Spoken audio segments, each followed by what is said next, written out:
All right, everybody, we're ready. What? What, we on? We're on, man. Wait, where's the... Hold on. Oh, Please, boy. mother. Watch your language, please. Looking for the headphones? Yeah. Follow the trail. Follow the trail.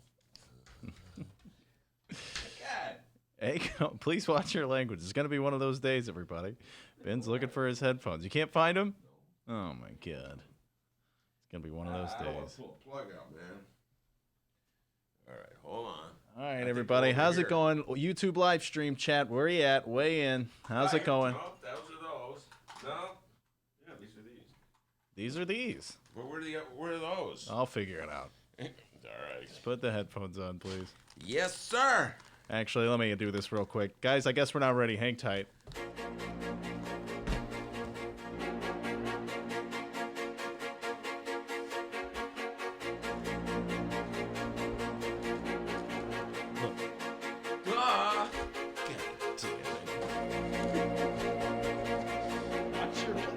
The microphones are on. Oh, they are? Yes. Oops, sorry about that, everybody. I didn't know. D didn't tell me. It's his fault. Oh, there we go. It's my fault. Well, let's just throw him under a bus, huh? Sorry about that, everybody. That was really not nice of me.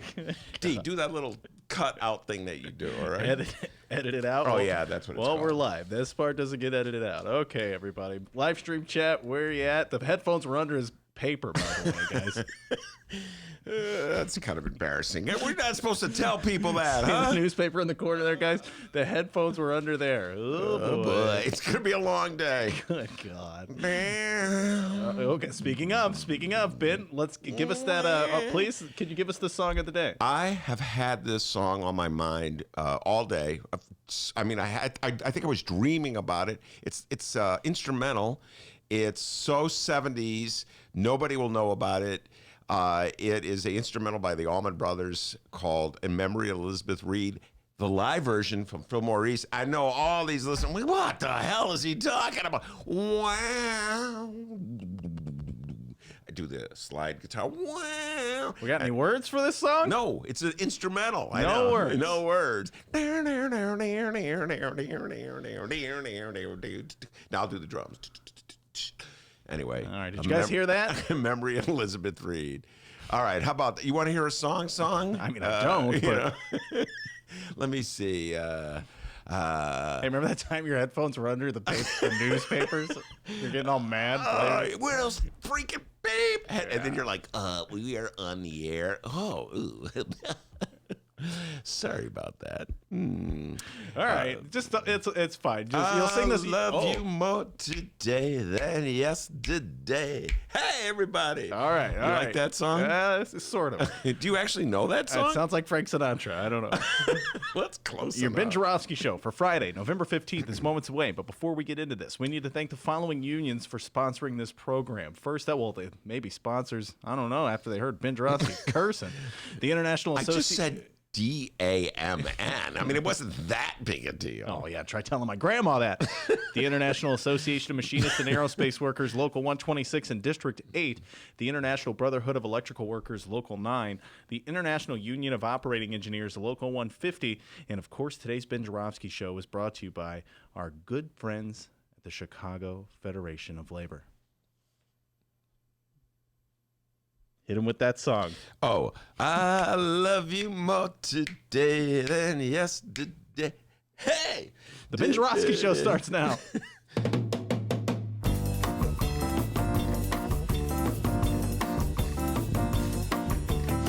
It is Friday, November 15th, and live from the Chicago Sun-Times Chicago Reader Studio on Racine Avenue, this is the Ben Joravsky Show.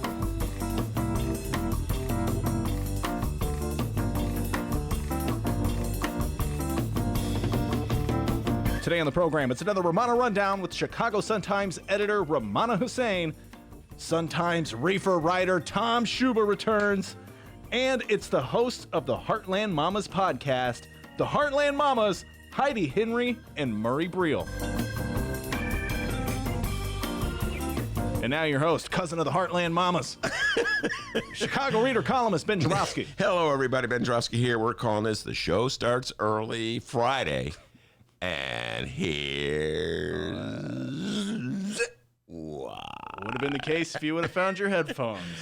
So anyway, here's the reason why the show started early. All right, so there I was. Let me set the scene for you folks. In radio, this is called a scene setter. Did they even call that in radio? I don't know. Whatever. I just made that up. So there I was on the blue line getting ready to. Yes, that's my way of telling you, D. I didn't drive today. I took the train. So I'm waiting on the blue line for the train. Damn it. Come on, you know that you love that part of the commute where you go, look at my building. Anyway, so there I am on the blue line waiting for the train, and this gentleman comes up to me with his clipboards. All right, no, and it was not Pat Quinn. All right, it was some other guy who had I'm not kidding. I want to say 6 or 7 or 8 clipboards. He was collecting signatures for various candidates to get them on the ballot. Judicial candidates, water rec candidates. I think Dennis is running for water rec. And no, we're trying to get you to run for water rec. I forgot. So anyway, he was asking me to sign his petition. Now, I have a situation here. I have a little requirement that I have when people ask me to sign petitions. I'm happy to sign signature, put my signature on the petition, but I want something in return. Come on, quid pro quo, as Donald Trump would say. It's transactional in Chicago politics. If you are going to get me to sign your petitions, you are going to have to play trivia with me. Correct. Political trivia. Oh, so I said to the guy, I go, all right, look, I'll sign your petitions if you can answer the following trivia question. Now, most guys are like, oh, come on, man. They're like, you're weird. I just picture a guy holding 8 clipboards. Like, you're serious right now? No, you know what he said? Bring it. Oh, wow. I like this guy. All right, bring it. Let's see what you got, son, because I know my politics, he says. I said, where are you from? He goes, well, by the way, Cecil Partee was my cousin. Now, Cecil Partee is a name from the past that I would guarantee you, D, that 99% of the people that come in this studio do not know, with the possible exception of Jake Kaplan and Danny P., because they're the political know-it-alls, right? But Cecil Partee back in the day was the state senator, president of the state senate. This is appropriate because Johnny Cullerton is stepping down. I know you'll be wanting to talk about that later, but back in the day, Cecil Partee was the president of the state senate. So I say to this guy, all right, so you know about Cecil Partee? Yes. All right. What ward's he from? 20th. Who was his alderman? Cliff Kelly. Who succeeded Cliff Kelly? He's like, you know how people go, I don't know. I go, that does not constitute a correct answer. I don't know. It's not the name of the alderman. This guy's got a countdown in his head of when to just walk away from you. Meanwhile, by the way, he needs me to sign these petitions, and the train's coming. All right, you know, I'm having this conversation. I can't miss the train because I'll be late for the studio.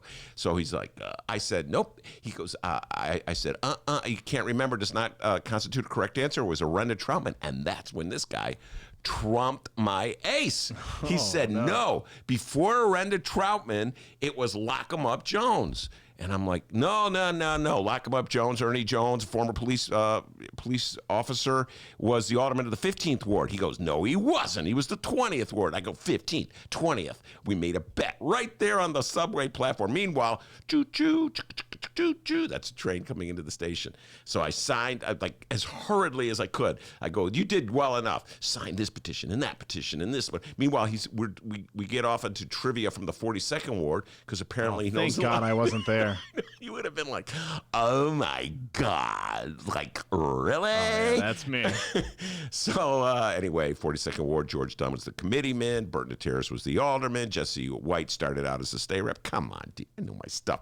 I signed like 4 of the petitions, jump on the train, come here to the studio, and while we're doing prep, and Dr. D is tough on me when we do show prep. Like, he's like, get this ready, get that ready, be ready.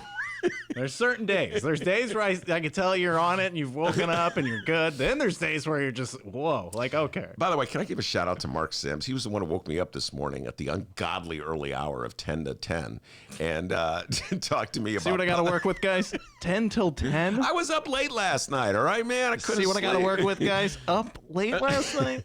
It was about 4 in the morning I was up. Yeah, okay, all right. Let's see if you were up at 4 in the morning. Anyway. So I hop on the train. I come down here. Dr. D's going, get ready for the show. We got to do this. We got to do that. Yes, sir. Brian Ernst, the brain, comes in. We got to do this. We got to do that. Like we're having a pre-show preparation, heavy discussion about the show because no detail is left untouched here at the Ben Joravsky Show. Meanwhile, what am I doing? I'm going back into my little phone internet to see who is right, me or Jerome, the guy in the tracks. Can I just say something? I hate to say it.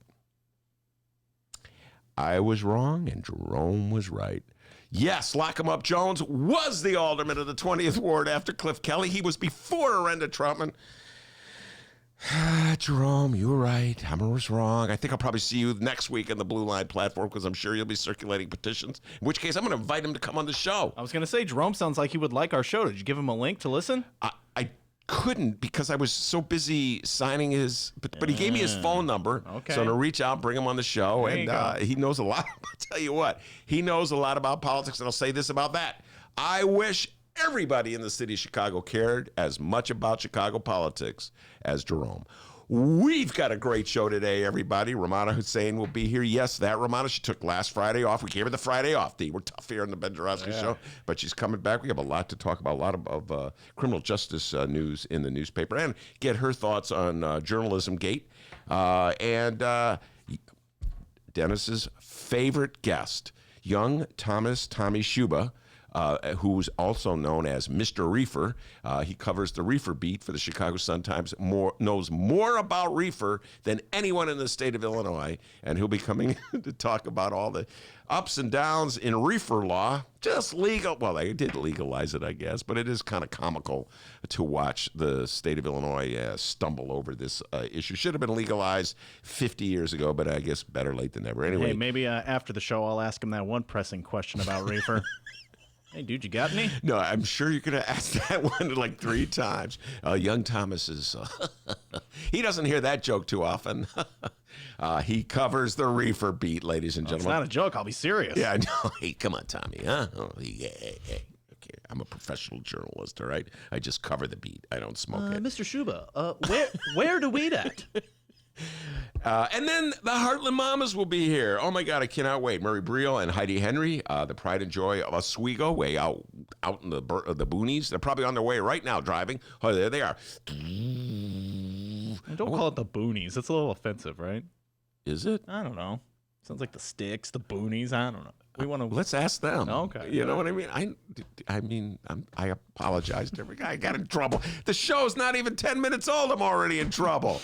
I couldn't find the headphones. They were under the newspaper. Anyway, I love the Heartland Mamas, and they'll be here. We'll be talking doing a lot of political talk about Johnny Cullerton stepping down as state senator with them. Because, Heidi Henry ran for state senator. And let me just remind folks, she ran in Trump country, got 41% of the vote as a New Deal Democrat. So Heidi Henry is my kind of Democrat. We'll be talking about all the political issues today. So political talk ahead of us, state, national, local, all that good stuff. But before we do any of it, the young man from Alton, the man they call the doctor, with the news. When you say they, who are you really talking about there? Jerome. Oh, Jerome. He's like, hey, do you know the doctor? I go see him every day. Okay. Tell the doctor I said hi. Kobe White of the Chicago Bulls. He goes, do you know the doctor? Yeah, I know the doctor. Everybody calls you the doctor. I'm Dennis. Okay, for the fourth and final time this week, let's unpack the news happening in Chicago and/or Illinois this afternoon. No public events scheduled for our Illinois Governor J.B. Pritzker. And for the record, I love puppies. And typically, this is where I would ask our host Ben Joravsky what he thinks. What's so funny? I love that J.B. Pritzker bit.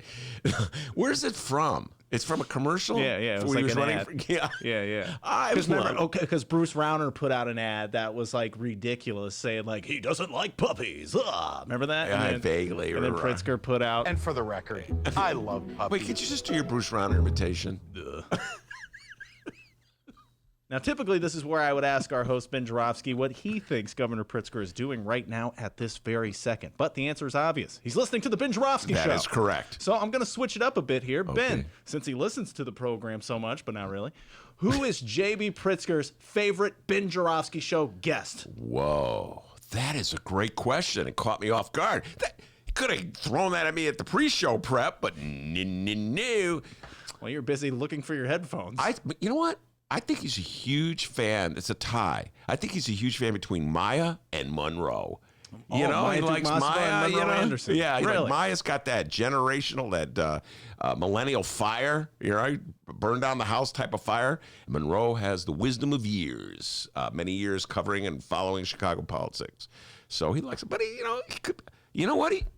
I'll tell you who he loves, David Seaton. Did David Seaton kill it yesterday? He was great. He was awesome. David Seaton was a great guest. If you missed yesterday's show, make sure to download it. Chicago Sun-Times and Chicago Reader websites and wherever else you download podcasts. Yeah, and I think we'll do one of our famous night drops. I love the night drops, man. It's for all you nighttime listeners out. Remember when, in the old show... Wait, the one that fired you, yes. Yeah, WC you later. Yeah. Dennis had this great gag. I love this thing he did. Okay, so in that show was live, but then they replayed it at night. Oh, yeah. And then so Dennis would do this, hey, you truckers out there, I'll drive and listen to the show. This is for you. Remember that little bit you used to do? Yeah, and I'd play like the nighttime effects. I would do it right now, but I don't know. I'm worried about copyright issues, so I got to find our own little nighttime noise. Oh, yeah. You play, yeah. I see what you're saying. I get it off YouTube, yeah. So you know. Anyway, that was a funny bit. I used to love that bit. Anyway, so yeah, nighttime drops, nighttime listeners, people like me up late at night. I know I'm not the only one who's up late at night, okay? Now, I know Mark Sims is up early. He's, by the way, wait, hold on. Pritzker loves when Mark Sims comes on the show. When Mark comes in bringing candy and cookies, and so he loves Mark Sims. What are you trying to say here? It's because he brings candy and cookies that it's his favorite guest. What are you trying to say, Ben? I wasn't saying that. Okay. About the grilling. Okay. Anyway. Obviously, the answer is Terry Cosgrove. But anyway. Oh, right. TC, put your big boy pants on. He loves Terry Cosgrove, and boy, Terry Cosgrove loves J.B. Pritzker. That's correct. Toy Hutchinson as well, a big fan of JB. Made her the Reefer czar. Did you know that? Yes, you did know that. I know you knew that. In statewide news, Ben mentioned it earlier, Illinois Senate President John Cullerton had some big news.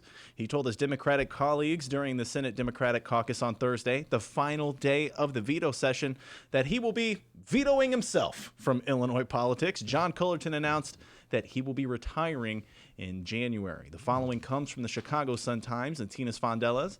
In a statement, Cullerton said he, quote, can humbly brag that we have made great strides while he was president and worked with Republicans to pass 2 capital bills: marriage equality, abolishing the death penalty and pension, school funding, and immigration reform. And hey, there he is. Governor J.B. Pritzker on Thursday called Cullerton, quote, a passionate advocate for improving Illinois, whether it was his focus on ending the scourge of youth smoking, dedication to fully funding education, or efforts to advance critically needed infrastructure throughout the state. All right. John Cullerton, state senator from the north side of Chicago, comes from a long line of Cullertons that have been around in politics in the city of Chicago forever. And I believe I was in his district at one time, young Dennis. I believe I was in Johnny Cullerton's district. He was like the nice guy. Madigan was the, the tough cop and the good cop. Madigan was the tough cop, and everybody hated Madigan. Why can't Madigan be more like Cullerton? And so, of course, me, everybody's going this way. I'm going to go the other way. I like Madigan. Oh, now he's just the very old cop. Yeah, no, we'll see who replaces Johnny Cullerton. But that was the role he played. He was like, I get along with everybody. I'm okay. And he was basically Mayor Rahm's favorite state senator because he did, he carried Rahm's water, as they say. And young John Cullerton is the reason why we don't have an elected school board in the city of Chicago, because they would pass the House and then die in the Senate because Cullerton was doing Mayor Rahm's business. So, I kind of got mixed feelings about John Cullerton. His record as a progressive, I don't think was that great, but he was, he was a friendly guy. Great imitations. Oh my God, he's the life of the party. Really? He could do he'd do imitations of Daley, Baby Daly, and he could do imitations of all kinds. Do a Terry Cosgrove imitation. Oh, yeah. wow. Better than yours? No. I don't know about that. Does he do a Ben Joravsky? I don't think he does a Ben Joravsky. I think he pretty much tries to ignore Ben Joravsky. I have not been welcomed by all my... It's hard to be... I love Democrats. I've been voting for Democrats forever and ever. I call myself a Democrat. But the people who run the Democratic Party have not always liked me. Did you know that? I got the idea. They Eventually. do not like me. So, they put up with me, I guess. But, John Cullerton was my state senator. Mm-hmm. Cullerton began his legislative career in 1978 in the Illinois House. He has served as the Senate president since 2009. Now, you knew this next portion of the story was coming. The guy announced he's retiring yesterday. Not even 24 hours later, we already have a few names out there rumored to be looking to replace Cullerton as Senate president. As of right now, there are 6 names. All right, hold on. Before you do this, trivia question for you, young man. For 10 trivia points and breakfast at that Waffle House in Madison, which I passed again today. Ooh. Man, does that place look good, by the way. Joe Colley, I think we have a bet going on that I may end up having to buy you, because I said Kobe White was going to be the Rookie of the Year. I think I'm going to owe you breakfast. Enough sports. What's the question? All right, the question is this. Which Chicago journalist broke the Johnny Cullerton story? Franz Spielman. Who else? Sneed. Oh, God. It's always Sneed. Remember when Quinn announced he was running for Attorney General? He dropped it on Sneed. Wait, and we had Pat Quinn as a guest. I go, Pat, we didn't, give us the scoop. Remember his response? That was kind of his response. Damn you, Sneed. I know. She got it again. She got the scoop. So there you go. But we already have a few names out there rumored to be looking to replace Cullerton as Senate president. Right now, there are 6 names. Ben, before we list these names, are there any senators out there, any names that come to mind when you think of the next Democratic Senate president? No. Negatory. I can't think. I mean, the guy who's, I think, is closest to Cullerton and sort of his background is the Oak Park State Senator Don Harmon, who's a committeeman from Oak Park. He is a lawyer. He's a centrist. He's a Dem. Dems. You ever hear about Dems? All my millennial lefty friends, they call them Dems. So when I think of the type, I think of Don Harmon. In other words, it comes from a liberal district. Liberal, not lefty. Liberal. You get the difference? There's lefties and there's liberals. And sometimes they're mixed and mingled as one. Lefties are like Bernie people. Liberals are like Obama people, if you follow what I'm saying. So I would think Don Harmon is the most like John Cullerton. Most likely. Who's the most likely to bottle up an elected school board bill that a mayor wants? I would say John Cullerton. Don Harmon would be like, kind of take care of Lori Lightfoot. Mm-hmm. That's just me talking, okay? So that'd be my guess is the most like Cullerton. All right, he says Don Harmon. Let's go over our 6 names here, starting with Number 1. And look at the brain on Ben Joravsky, our first rumored person to be taking John Cullerton's gig as Senate President, Senator Don Harmon. By the way, we did not do any show prep on this one. I just, I'm winging it here. So, wow. Don't admit you're winging it. Don Harmon is skilled in managing the legislative process and, equally as important, the campaign funding process or fundraising process. The Oak Park State Senator and Governor J.B. Pritzker are political allies going back more than 25 years when they are part of the Democratic leadership for the 21st century, DL21C. The group worked to steer the party away. DL what? DL21C. That's Democratic leadership for the 21st century. Whoa, get Schuba and the bong out with that one. DLs. Good God. DL21C. Sounds like a computer. Oh, we're really hip. Oh, sorry, guys. The group worked to steer the party away from ward politics. Yeah, right. All right. It was ward politics that elected half of these guys in the first place. Don't get me started about these young whippersnappers who are so... Hey, the Jeromes of the world who are getting those... Those are the guys at the heart and soul of the Democratic Party doing the dirty work, getting those signatures, guys. Don't act like ward politics is somehow dirty business. Come on. All right, so that's our first possible candidate, Don Harmon. Up next... Number 2. Up next is my pick, my personal favorite. He's a downstater and almost certain our phone numbers share the same area code. 618, baby. Oh, yeah. It's Senator Andy Manar out of Bunker Hill, Illinois. We used to play Bunker Hill in high school. That is correct. Manar also has the legislative chops and is well-liked by fellow senators. He would bring downstate diversity to leadership. He is far removed from the corruption scandals that have swirled around Chicago lawmakers. The challenge might be in fundraising. It's difficult to tap business execs for donations if you live downstate. Why? I don't know. I mean, we have telephones. You can call anybody. Yeah, that's your guy. You love... Did we ever have him on the old show? Never. Never? You always say, hey, you get... But I tell you, folks, if you know how bossy this guy is, did you get Andy Manar yet? I'm trying. Get him. All right. His big thing, of course, was education reform. He's always talking about getting more money from the state to the public schools or redistributing the money more fairly and equitably. Yeah, let's make him the guy, all right? Downstate, 618, all right? Let's do 618. Big Andy Manar fan, huh? Well, I really don't know much about the guy other than he was from downstate. I have respect for any Democrat from downstate because it's like Trump country. So it's like young Dennis. You have to know how to get along with all different kinds of people.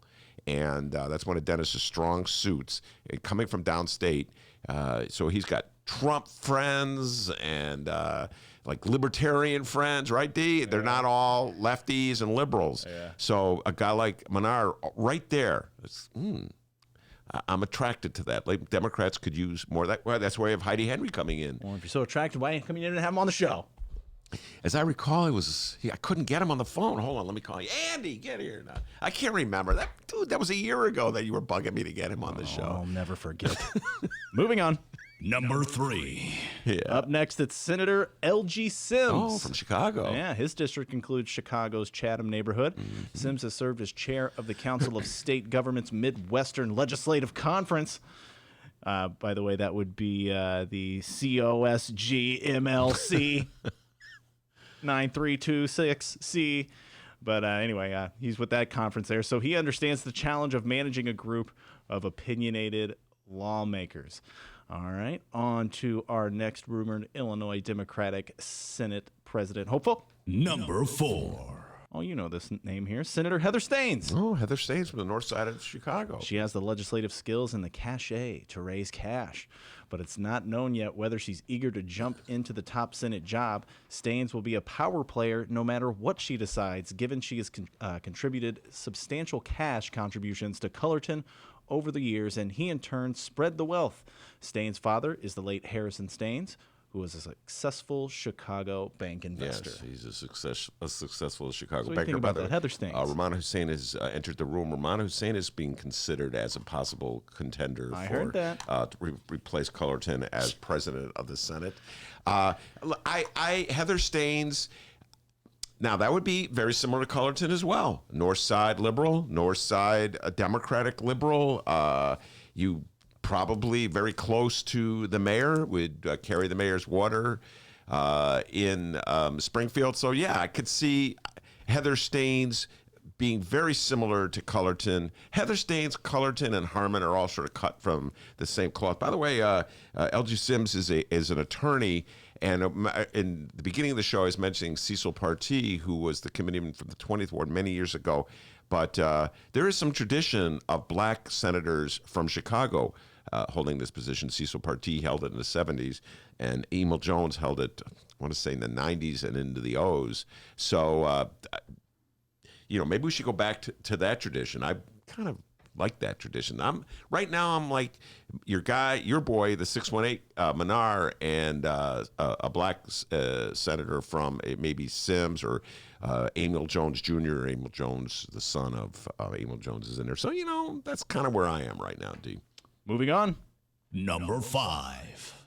Senator Melinda Bushoff of Bush. B-U-S-H. Oh, I didn't separate Bush of Gray's Lake. Yeah. It was all one word That's there. okay. Bush of. Yeah. No, Melinda Bush of Gray's Lake. She was outspoken about Cullerton needing to dismiss Senator Martin Sandoval from the powerful Transportation Committee, given he was under investigation by the feds. And finally, number 6, Senator Kimberly Lightfoot. No, not Lightfoot. Lightford. From the western suburbs. She's the current Senate Majority Leader. Would be a natural to apply for the job, as with any early exit from office. Democratic Party leaders will decide who will replace Cullerton, and I can hear State Rep Louis Arroyo screaming right now because Cullerton will also likely have an unofficial say in the matter as well. And speaking of, because it's Illinois, and you know our reputation, if there's one piece of advice that we here on the Ben Joravsky Show could give to these potential replacements for Senate President Cullerton, it's this. Don't be corrupt. Good God, we got enough of that going on. Oh, well, you have to give them that as advice. And also, because it's Illinois, I must ask the following question. Benny J, with all this damn dirty corruption happening in our state and with federal agents here so much that they may be renting Illinois apartments, does this sudden retirement announcement from Cullerton give you any suspicion? Do you think he may be getting out before an investigation begins on him? Well, man, I got to tell you, for a guy who's not from Chicago, you're as cynical. Well, I've lived here long enough. You are as cynical as Romano Hussain, okay? I don't think I'm going to say this, I do not think he's one step ahead. That's my personal opinion. May sound naive doing that. Now, Johnny Cullerton, I don't know if you know this. See, Madigan was, like I said, the bad cop. Cullerton was the good cop. So the Tribune would always be writing about Michael Madigan's property tax business, and rightfully so. I wrote about it too, and the Sun-Times has written about it. Oh, Mr. Cullerton had a property tax business as well. Did you know that? In other words, he would be, his law firm was specialized in getting property tax breaks for big downtown real estate interests. So, maybe it's a good idea not to have a state Senate president who has a property tax appeal business. I'm just throwing out there as like, you want to take a break from the past. That might be a good idea. Let's move away from the model of property tax lawyers. What do you think about that, D? I think it sounds good. All right. So it sounds like your answer to my question was maybe. I don't think so. You know what? At the risk of sounding naive, and I just think he's getting out. But you know what? Every cynical Chicago journalist out there disagrees with me on that one. I could just read the vibrations coming out of Romana's head right now. Every Chicago journalist is just got this instinct. You don't believe anything that you hear. You don't believe it's legit. And I understand. I kind of subscribe to that same notion to a certain degree. You always think there's an inside story. But I personally, just saying, I'm going to put this on the record. Boy, you're going to hold this one. If it turns out I'm wrong, aren't you going to play this one back at me? Yeah. Oh, yeah. I think he's just getting out. And as naive as that sounds. So there you are, the latest in what's happening in Chicago and or Illinois. Sayonara, John Cullerton, in January. January. Yeah. And just like that, you're now in the know of what's going on locally. We'll keep you posted on those stories as today's program rolls along. People, don't go anywhere, because coming up after this short little break, Rummana Hussain's here. It's the Romano Rundown. It's the Ben Joravsky Show live from the Chicago Sun-Times.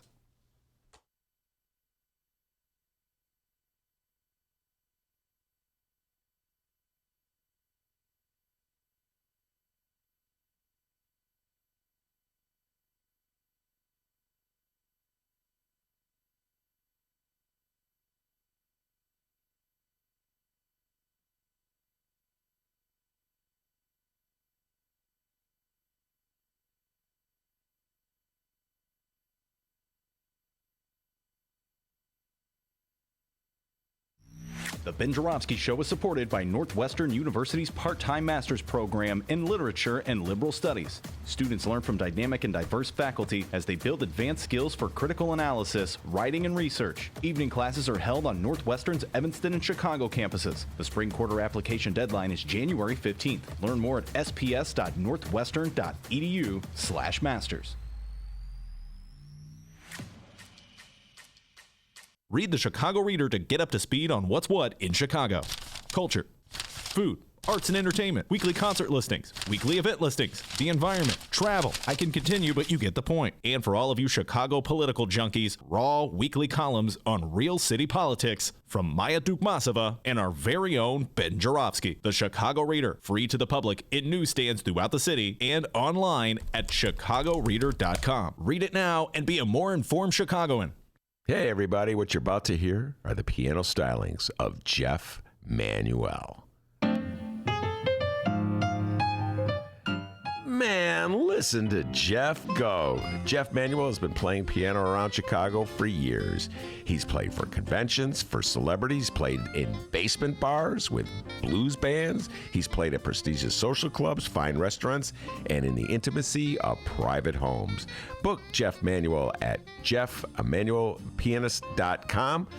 Don't worry, I'll spell his name at the end of this commercial. You know what Chicago Magazine said? They said that Jeff Manuel is, quote, as comfortable with Chopin as he is with Cole Porter. He's excellent and his performance is joyous.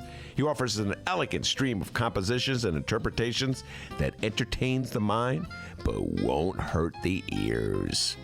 To hear more of Jeff Manuel's work and to book Jeff for your next event, go to jeffmanuelpianist.com. I'm going to spell it out for you, people.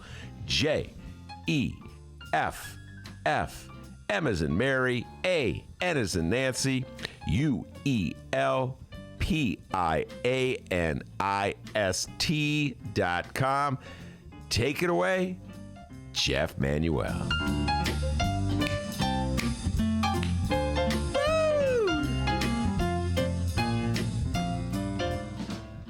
Boy, he loves that Jeff Manuel. Welcome back to the Ben Joravsky Show, live from the Chicago Sun-Times. I'm not the only one who's back. Romano Hussain is back. Romano Hussain is back. Romano, we missed you last week. I know, I missed you guys too. And but that was nice. That was really nice of you to say that. You went west. You went to the Grand Canyon. Yes. You went to Vegas, and you won about $500,000 on roulette. Did I get that No, right? I never. The first time I went to Las Vegas, I decided to do the slot machines. I don't gamble. It's against Islam, so my parents weren't like gamblers or anything. And my brother was all about poker, and he's like, "Oh, Las Vegas is so fun." And he had some sort of externship. He's an optometrist, so he had something in California. So me and my younger sister were helping him like move stuff to California when it was like on a road trip. And I'd never been to Las Vegas, neither my younger sister. And we're like, this is so cheesy. We just complained about how cheesy it was. But we did try the slot machines, and I was telling my mom, I go, we didn't even know what we're doing. We apparently won some money at some point, and we're like, wait, is that how you do it? Well, it's pretty funny you say it's against Islam, because one of the kids I used to play poker with back in the day was Muslim. Yeah, my brother plays poker too, and my parents were like, why are you doing that? But it's not like he was like a major poker player or anything like that. But I'm a him and his friends would play it. Reformed gambler, and I don't touch it anymore. I don't know. I don't know how you feel about Las Vegas, but it's just so cheesy. I don't know. It's just like looking at the people at the slot machines. I can remember the first time I went, I was telling Mick, I was like, oh, everybody looks so bad. Because he's like, well, this isn't Hollywood. Because I thought everybody would be all glamorous. And then we saw this woman. So we're staying at a hotel, and we saw this woman like passed out, like old woman. And this one guy had his like colonoscopy bag tied up while he's playing. So it's kind of after a few minutes, it looks kind of depressing. And it is depressing. I know some people love Vegas, but it's good to see. But I don't get it. I got news for you. It's depressing. It's coming to Chicago. That's not on our things to talk about. But the casino will come to Chicago. It's taking a while to iron out all the details, and it is depressing. And it is depressing to think that we, as a civilization, need to rely on gambling proceeds to fund our government. But that's a reality. Yeah, people spend money. They're addicted. I mean, that's the thing. You see people. Mick, my husband, went out running, and he told me he saw like homelessness and people like, they probably sell all their proceeds. They waste all their money, and then they end up Yeah. You know. Well, that's why I'm a reformed gambler. And I did not know that. Yes, I talk about it from time to time. I used to love going to the horse track. Anyway, that's all part of my I past. say, my Aunt Cindy said she went to Las Vegas last week. It sounds like you saw her at the slot machine. Stop it, Aunt Cindy. She's a big listener to this show. We love her Cindy. dearly. What was the uncle's name? My Uncle Eldon. Elton. And that little Danny. Anyway, all right. Now, we have a whole list of things I want to talk to you about. One thing I love talking about is journalism. Romano Hussain was, for years, a criminal justice reporter here at the Sun-Times. She began her career at the Sun-Times. She was the investigator. They call them leg women in your case for I Sneed. actually didn't start here, but Here, but at the I Bright didn't one. start at the Sun-Times. I No, but started I'm at saying City you News. started- I you started. started My career at the Sun-Times. Sun-Times started as Michael Sneed's. Don't correct me, young lady. I was gonna say I'm not like I didn't get hired here out of college. I was told I would never get a job here out of college. That's generally what they tell you. So we had on Tuesday, Maya weighed in, and she was very passionate on the issue of Journalism Gate. By the way, we're going to do a bonus segment interviewing some of the Northwestern reporters who are dealing with the fallout. Anyway, I know this is something that all journalists have opinions on. Yeah. And Rummana has a lot of opinions. So what's your thoughts on Journalism Gate? I was fairly restrained on my response on social media. I weigh in on certain things, but I don't weigh in that much because I told you I'm afraid to talk about my opinions because I'm very old school, but sometimes I do. And it happened on Monday night, I think it. You know, I didn't do a good job. Just explain exactly Oh, okay. what happened. So sorry. Northwestern University, I was told that their newspaper, The Daily, is not affiliated with the Medill School of Journalism. It's a separate entity. Students had covered a protest involving, this is Jeff Sessions came to speak at Northwestern, and there were a lot of counter protests for his appearance there. And a lot of students were very passionate about it. And, you know, the students these are people who are obviously speaking out against Sessions and invariably, I guess, Donald Trump. So they were out there protesting, and Northwestern did Northwestern reporters were contacting protesters who were out there. And it seems, apparently, from what I understand and what I've been told, there was a backlash, or a lot of people a lot of those students who were protesting were angry that they were being contacted and asked and had their pictures taken and was out in the Daily.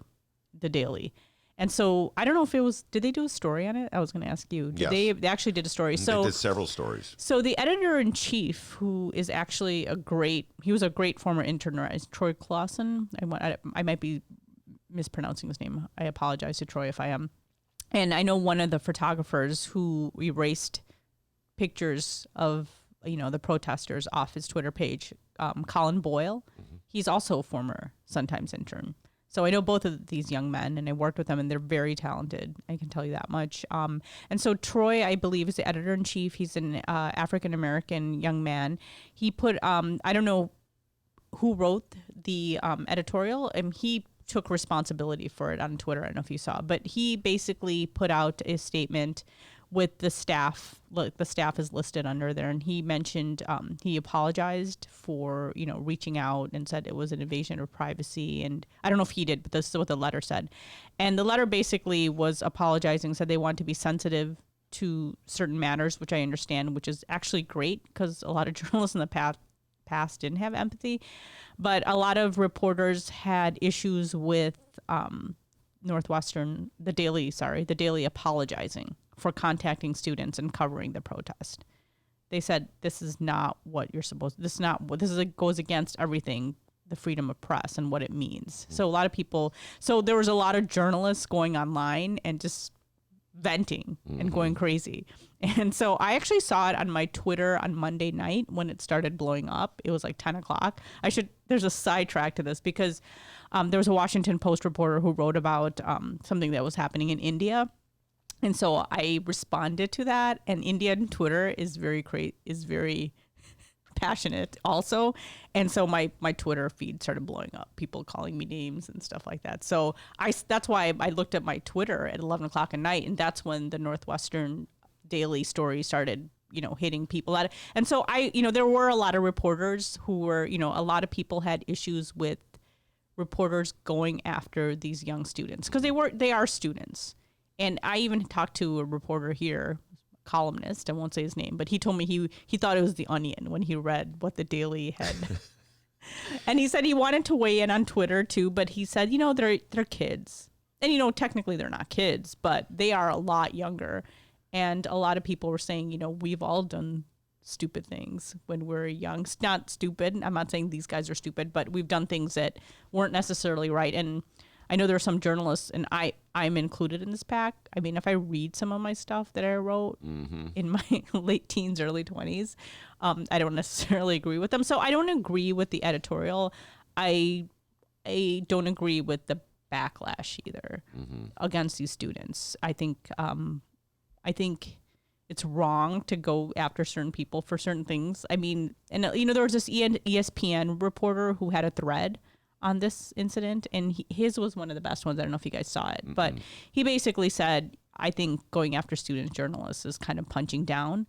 But then he said, let me tell you a story about why we try to contact people who we think might not want to be contacted. And he talked about one of his first stories he did about a young woman who died. It was a suicide, and we usually don't cover suicides, but I don't know what the reason was why the Baltimore Sun covered this. And then he kind of talked about, contacting this woman, getting this woman's story out there. And it was a really good thread. I thought it was a very good, thoughtful thread. And I thought that the dean, Charles Whitaker, correct?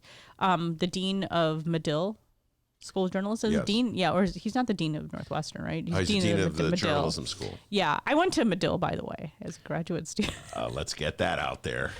Disclosure, as they say, full disclosure. Yeah, because I didn't know how journalism worked, and I just finished undergrad, so it was probably not the right thing to do. I should have worked a couple of years, but I did go there as a young 22-year-old, and I don't think I was the best writer in the world, and so I did go to that school. I didn't take it that personally. A lot of journalists told me the reason they went went so vociferously against, this is because they worked at the Daily and they went to Northwestern. They just felt like, they just felt like, what are they teaching these kids at school these days? And and just to tell you, I did have this happen to me before where, okay, so do you remember obviously you do remember Laquan McDonald? Then when the Laquan McDonald tape was released and Jason Van Dyke was charged, there was all these protests that happened in 2015. And there was this young man named Malcolm London who was accused of punching a cop, but then the state's attorneys dropped those charges. And so there's a lot of activists who were supporting him outside the courthouse. And I remember covering that incident when he was released or when he was came out of court one day. And there was this young woman who hugged him. And I took a picture. I got a really close-up picture. And I took a picture. I was tweeting pictures of the demonstrations going outside 26 and Cal. And she tweeted me and she asked me to take the picture down. And I said, why? And she said, I never gave you permission to use my picture. And I said, well, this is a public protest. And I think I have the right to take pictures at a public protest. And I didn't back down. And it stayed on your Twitter feed. Yeah, I could understand. I have taken things down or taken things out of my articles if I feel like it's a threat or it's unnecessary and someone has a good argument as to why I shouldn't have that in there. And I've talked to my editors about it before I take stuff like that out. But we're sensitive to that. But there's just so many issues in this. I think it's okay for journalists to criticize student journalists. It's just the way that it's done. Well, you need to be supportive of these young journalists because they are learning. I'll put it to you this way. As the oldest journalist in this room, the knee-jerk reaction that so many people in the profession had against the Northwestern journalist really irritated me. Because it's as though working journalists are not supposed to reconsider at any moment how they go about their lives. And I'll tell you this, on any given day, the newspapers are filled with stories, in which there are blind quotes, people who have cut deals with individual reporters, powerful people from City Hall or Congress, so they know how the game is played. So journalists are always, like this notion that there's this abstract ideal where we're above it all, we just collect information. No, man, you guys are down in, you got to see how the sausage is made. You're cutting deals with City Hall. Of course, but don't you think covering a protest, that should be fine? I believe You're just saying you're getting mad at the journalists who are on their high horse. I know, I get that. But also, wait. I also think that journalists should approach people they don't know who are in the public for the first time with sort of the same respect that they approach somebody at City Hall who they have a transactional relationship. When you're dealing with somebody at City Hall, the criminal courts building, or anywhere, you know you're going to have to come back to that person for information on a regular basis. So you set out ground rules. And so you treat them with a certain amount of respect because you know down the road you're going to need them. I think just as a given, when you go and you're dealing with people who are in the street and who are protesting, you should just accord them a bit of the same respect. Of course. Okay. But do you think taking pictures of them is okay? Yeah, I think taking pictures of them is absolutely okay. But I also think there's nothing wrong with going up to them and saying, I took a picture of you. Do you have an objection to it? And if they say no, I have an objection to it. But do you say that when I'm at 26 in California and there's a former alderman or alderman that's been charged with something and they're walking by in the area, at 26 in Cal, there's a designated area where you have to take pictures. What if I take a picture of them? Is that okay? And what if they tell me to erase their pictures? I would say that falls into the category of different. So no, I'm just saying it's. No, I know. I know what you're saying. And I agree with you about journalists being on their high horse because it bothers me too. But the journalists who are critiquing the other journalists are the ones who are always on Twitter complaining about everybody else. Right, so it's like, I'm just saying a lot of people who are going on their high horse about journalists going on their high horse are always going on the high horse about everybody else, about other journalists and, I'm the best. And that's a valid point. Yeah. So I'm just saying there's always people criticizing everyone. And I did have some friends who were very measured in the way they criticize. So it's not like everybody. And so a lot of these people who are criticizing the older journalists are younger journalists who are always criticizing the older journalists. So it's like, okay, so only you can criticize people and nobody else can criticize anyone. And I just thought it was a nightmare. And I'll tell you that you're absolutely correct. It's like everybody, it's a free country. You can criticize whoever you want. Twitter's given everyone just everyone's great and all these journalists are so wonderful and everyone else is terrible and it's just like, God. The rule. There's other journalists who block other journalists because they're like, I do not want to listen from them anymore. They are always tweeting their opinion on everything that happens. Yeah. One thing I do it's good for Me Too for calling out men. I'm all Twitter? for that. Yeah, okay. It's great. No, I don't really partake in the Twitter culture. The one aspect of this thing, I'll be talking to these other young journalists when they come in here today, but the one aspect that I have to laugh at, and I'm sure they'll say okay boomer or something. Yeah. Everybody's no, they didn't but even, you're okay boomer. I'm a Gen X, so I can say it to you. Oh man. But this whole thing about you're not supposed to call them on the phone. I've been talking to Dee about this. I'm like, wait a minute, hold on now. That's what I'm saying. Why is that an invasion of privacy? So that's why. With you on that one. I'm with you on that one. And that's why a lot of people felt Come on, so you man. can't look up students' names in the directory? Things like safe space for my generation, that was not a word that we ever heard. And I understand the need for safe spaces. And I understand, I was talking to a friend of mine who actually worked, this is a colleague of mine at the Sun-Times, who worked at Northwestern and taught the cherubs. And she told me she knew about this in this case a week before. Mm-hmm. And I was telling her, I understand the need for being empathetic because I'm part of a marginalized community, being a Muslim. I've seen so many things wrong about the community that have been covered, just the terminology that's used and the way people equate certain things with terrorism or radicalism. So I understand that. But I'm just saying covering a protest, and we're saying this, covering a protest is completely different than, and it's interesting because when I was younger, when I was a young protester, I can't do that anymore. I protested the Gulf War. I was in D.C. Ooh, young Romano Hussain was a radical. I have picture. Oh yeah, I probably was like a lot of these students.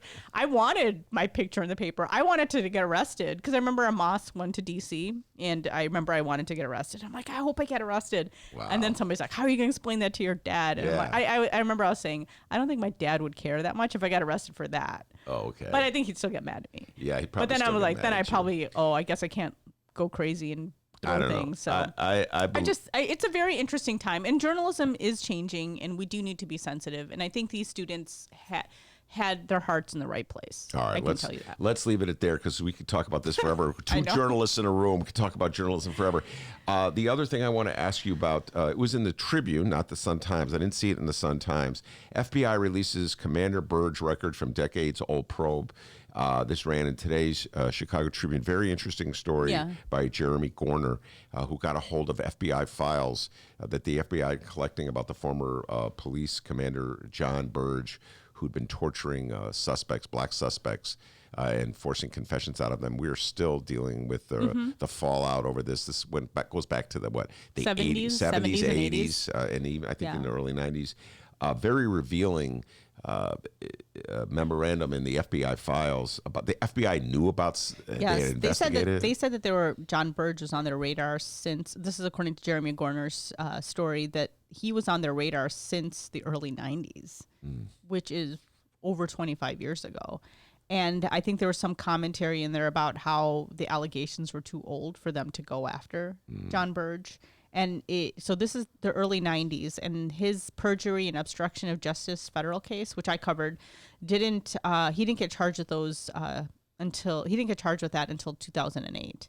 And as everyone remembers, and he got convicted in 2010 for lying. And so it wasn't even about the torture itself. It was about lying about the torture, the actual case. And I remember covering it.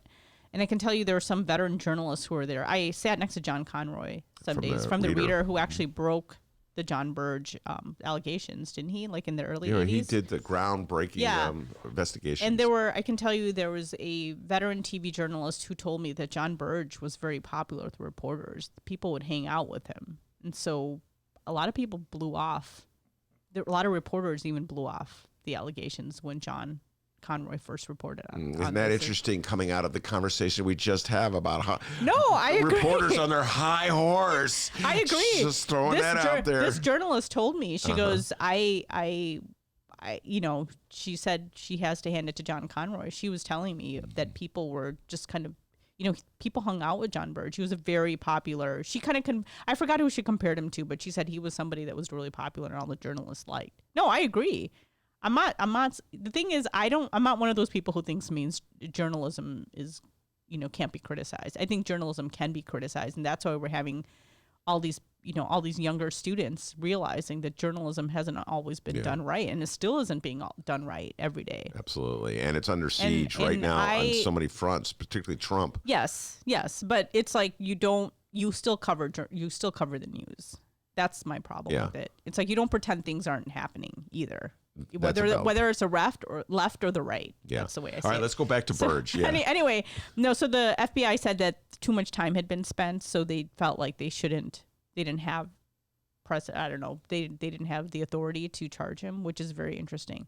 And it took years, and now I think we paid more than $100 million. The city's paid $100 million, and in 2015, there was a ruling that there was going to be courses taught in Chicago public schools about John Burge, and I think that started in 2017. But yeah, it's interesting. Like I said, I sat through the trials, and a lot of these men who were tortured, I don't know, just my personal opinion, I'm sure a lot of people feel this way because they were charged in such serious crimes. Like two men were the Wilson brothers, I think it was, who were charged with killing 2 cops. So I guess because they weren't seen as sympathetic figures, nobody really cared, right? Or nobody really thought like this is like, and I remember I was actually looking at my old clips. Of course, the Sun-Times is using a new computer system, a new word system. So it's like, I can't even find a lot of my old stories, but I found one of my old stories on the site, and they said a former detective I don't even remember this, but I wrote a story about how a former detective testified at this trial. This is a guy who worked for Burge and remembered coming into a police station and heard screams coming from a room. And then he saw this man with footprints all over his body. Oh my! So he was a former detective who testified against Burge, and I remember some of the men who were tortured testified against Burge too, and I remember Burge's testimony as well. Yeah, it's very chilling. He denied that he beat police and beat suspects up, and he just said that he just threatened them, And then he said something like, I never met a sophisticated criminal. And the other thing I remember, he had a boat named Vigilante. Do you remember that? Yes. So he had a boat named Vigilante, and I remember there was a woman that he had on the boat once, and she testified that he bragged about torturing suspects, and he said he got that name from a computer-generated list. So you have to, really work hard to not believe all the stories. It's not like just one story or two stories. There's a multitude. You have to work overtime to not believe these stories. Yeah, and when I was at 26 in Cal, I was there for almost 10 years. There were still cases, post-trial cases of these men who said that they were tortured by John Burge or his underlings. So there were still cases pending when I left. And I remember there were just old cases from the 70s and 80s. I think 80s, mostly 80s, but I don't know if there's still probably some pending. Well, this, again, I urge folks to check out this article by Jeremy Gorner. It's a very interesting article because it's something else that we talk about from time to time, how the FBI, through its own investigations, is gathering information, so much information. They have so much knowledge about things that happen on a routine basis. I'm just talking about now here in the city of Chicago. This goes back for years and years and years to days when J. Edgar Hoover was the head of the FBI. And some of that information gets released and other of the information doesn't get released. So it's sort of like all these things that behind the scenes. When I was talking about this with Dennis when you were walking in the room. I don't know if you were listening, but John Cullerton just stepped down, and Dennis asked me, "So do you think there's something to it?" And I go, "That's such a typical Chicago reaction. There has to be something to it. The guy's 71 years old. Maybe he really does want to spend more time with his family, But you should have seen Romano roll her eyes at that one. No, maybe he does. Maybe he does. He's 71. But there's just such an attitude in Chicago, and I understand, given our history, why that attitude exists. And this just sort of undermines it. Underscores it, Romano. When you read an article like the one that Gorner wrote in the Tribune, where you have these old files, the FBI knew about this stuff.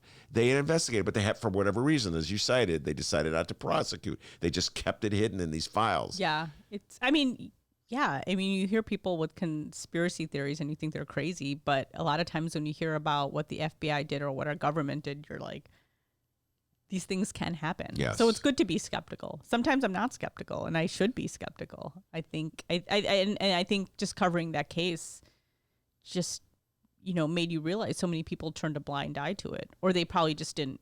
They didn't care. They didn't care or pay attention. I mean, I know some reporters. When I used to, my first job was at City News Bureau, which doesn't exist anymore, but it was a great training ground for young journalists. Mm-hmm. And one of the things that we did was hang out at police stations. I hung out at Area 4 all the time because the cops were really nice to me there. But there were a couple other areas, and I'm a person of color. I never heard any racial slurs, but some of my friends who were white said that they would hear racial slurs all the time. Some people heard people screaming as well. They heard people screaming sometimes, and they saw people. I think I saw one suspect get punched once. Like, cops just were trying to control him, and they punched him. And I was just like, wow, whoa. So to pretend that I don't know. I guess people just turned a blind eye to all this. It's just interesting. My next guest, young Thomas Schuba, has entered the room. Mr. Reefer, as we call him on the Ben Joravsky Show. He's going to give us the updates on everything you need to know about Reefer. But before we cut to him, my favorite portion of every Rummana show. Isn't Reefer a really old term? Well, I'm a really old guy. I don't know. I'm just saying, because I called it pot, and someone on the city desk goes, "That's a really old term. You're supposed to say weed." I'm like, "What? You're supposed to?" I mean, you know what? When we bring him on, we'll ask him. What's the preferred I'm not someone that really nomenclature? knows that much about marijuana, so I was just like, I know reefer is like an old word. It is an old word. Now I'm an Reefer old madness. guy. I love Reefer. Like I said, okay, boomer. So, what's your recommendations? I am really behind on watching movies, but I do want to see Parasite. I still want to see Pain and Glory. I do want to see The Irishman. And Man, you have a lot of movies on your want-to-see list. I know there are a lot. I do want to see Marriage Story too. When we were driving back, we were driving on our vacation. Of course, Mick wants to listen to podcasts, so we listened to a podcast about the subject of The Irishman. The guy's stepson became I guess he was a lawyer for Ronald Reagan, I think, but he became a prosecutor, and he wrote this book about his stepfather, the man who Painted houses. I don't know. It was a man that was accused of basically luring Jimmy Hoffa to his death. Oh, you heard that? That's you talk about podcast. O'Brien, Chucky Oh yeah, O'Brien. sorry. Isn't it that Mick No, told me that's what the movie's about? Is it? Well, it's a job about Jimmy Hoffa. No, that's no. Oh, let's, maybe it's not. He led you astray on that one. He's mixing up a couple things, but that's cool. Okay, but it's not about that guy. Well, okay, time out. Jimmy Hoffa is. I haven't seen the movie. I'm seeing it tomorrow. I know who Jimmy Hoffa is. But a strong union leader who disappeared and never surfaced. Yeah. And his body never surfaced. Exactly. No, the movie is based on a memoir of a hitman, and Jimmy Hoffa is a character in the movie. But there's a different thing that you were listening to having to do with a book that has just come out regarding the I think he's like a stepson or something. Yeah, he is a stepson to Jimmy Hoffa O'Brien. But isn't that the movie about him? O'Brien? No, the It's movie's no. Oh, The movie's not about O'Brien. It's about the hitman who is played. Oh, by, got it. Yeah. So anyway, sorry. I will see it tomorrow. I have a full report on it. Yeah, so you want to see it in the theaters, right? Yes, definitely. I'm going to go see So it tomorrow. Mick told me he wants to see it in theater too, but I said he's going to fall asleep, which is what he does when we're at home. And he thinks that's. I don't know if you guys fall asleep during movies. No, I don't either, and he thinks I'm weird because I think he's weird for not falling asleep. No, falling asleep. Don't fall asleep, and he won't fall asleep. Anyway, Romano Hussain, thank you so much. Great job as always. Thomas Schuba on deck. We're going to bring him on. We're talking all things Reefer when we return. Did you know that 40% of the people in Illinois opt to be cremated? Well, it's true. And Chicagoland Cremation Options honors their wishes by providing cremation services directly to the general public. Chicagoland Cremation Options provides an affordable, ethical, and easy cremation arrangement, whether in person or online. Save thousands and streamline the process by going directly to Chicagoland Cremation Options. It's a family-owned business operated by my good friend, Douglas Klein. Here's how you reach them. ChicagolandCremationOptions.com. One more time, ChicagolandCremationOptions.com.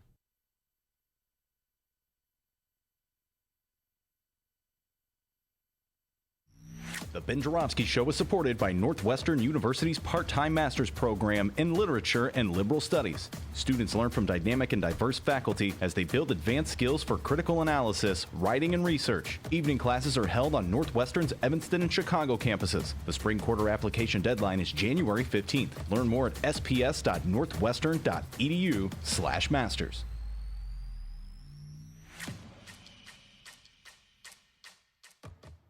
And this budget makes key reforms to Chicago's tax increment finance program, or what many people refer to as TIF. This year's additional surplus to the city is $31.4 million. But more than that, my team is undertaking a detailed review to reform TIF and align it more closely with our economic development needs and our values, accountability, and transparency. The days of the TIF slush fund are over.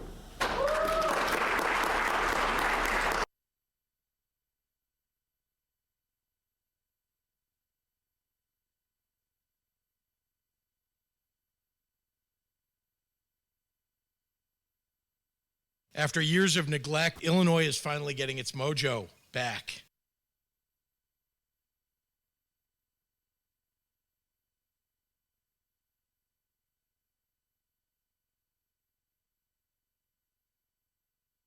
Hey, everybody, it's football season. Ben loves football season, don't you, Ben? Yes, sir. Love that? football. What's Ready, that? set, 2020. Yeah, ready. Blue dog, red dog. Okay, blue dog and red dog today. It's called an audible. Oh, that's called an audible, guys. That means, but it's football season, which means that the best sports reporters in Chicago want to offer you, yes, you, our listeners, an exclusive deal on unlimited digital access to all of the stories that you love. The Sun-Times has always been your go-to source for sports, and now the Chicago Sun-Times is a proud partner of the Chicago Bears. Blue dog, red dog. Don't miss a game this season. Get all the big plays, scores, and stories from the Chicago Sun-Times, and for a limited time only, you can lock in our lowest rate yet Only $29.99 for a full year of all the news and sports that you need to know. $29.99 for a full year of unlimited access. I looked online. It's true. You can't do better than that. Take advantage of this exclusive deal now at suntimes.com/bin. That's suntimes.com/bin. Your Ben Joravsky show for Friday, November 15th. It's just hour number 2 is just moments away. But before we get into that, we need to thank the following unions for sponsoring this program. First up, it's the International Association of Machinists and Aerospace Workers, not Aerosmith, Local 126 and District 8. The International Brotherhood of Electrical Workers, Local 9, and the International Union of Operating Engineers, Local 150. A giant thank you to those unions for sponsoring this program. And, of course, today's Ben Joravsky show.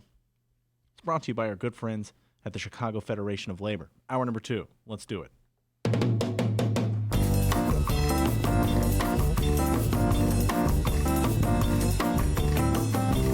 It is Friday, November 15th.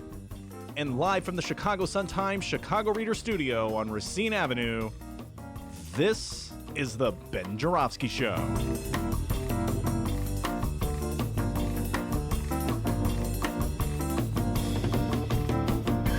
In this hour of the program, Sun-Times Reefer writers here, Tom Schuba, and it's the hosts of the Heartland Mamas podcast, the Heartland Mamas themselves, Heidi Henry and Murray Briel. And now your host, Chicago Reader columnist Ben Joravsky. Tom Schuba, the pride and joy of Lincoln Park High, the pride and joy of Haven Junior High. When he was a little boy, he said, "Daddy, I want to cover Reefer in the state of Illinois." Wow. And his father said, "Son, you keep working at it, you're going to do it." Well, he's the best damn Reefer reporter in the city of Chicago. We're going to have him on. That's a cool dad, too. Daddy, Whoa. he was only 8 years old. What do you want to be, son? I don't want to be a firefighter, Dad. I want to cover Reefer. You got it, kid. You play your cards right, and that's exactly what you're going to do.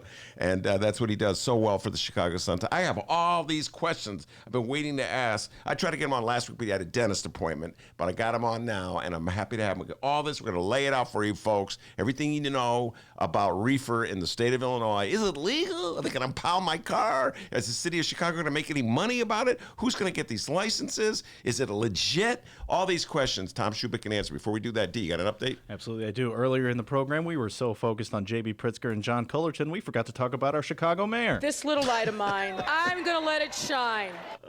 Okay. Chicago Mayor Lori Lightfoot. Happy Friday, Mayor Lightfoot. Oh, Lord. The Chicago mayor is ending her week out with a visit to the West Pullman. Well, she was at West Pullman in the morning to break ground on a new state-of-the-art fire station. And then she will be or already has delivered remarks at the Upswell Chicago Conference at the Hilton. And in case you were wondering, the veto session has ended. And no, Lori Lightfoot did not cut a deal with the state capitol to help us get out of that $838 million budget deficit. And no updates on what we're now calling Ubergate, the time when Mayor Lori Lightfoot accused rideshare giant Uber of offering to pay black ministers in Chicago $54 million to help the company defeat her plan to hike taxes on single passenger rides offered by the service with no proof at all. Yeah. No updates on that, really, but our local editorial columns have been weighing in on it quite a bit. Isn't that right, Ben Joravsky? Yes. Wait, what do you... Oh, that is correct. Anything you'd like to say? Oh, yeah, I'd like to say this. Lori Lightfoot, we talked about this on Tuesday. She issued an accusation about Uber that she's really walked back. And it either was probably based on something she misunderstood, and it kind of looks embarrassing.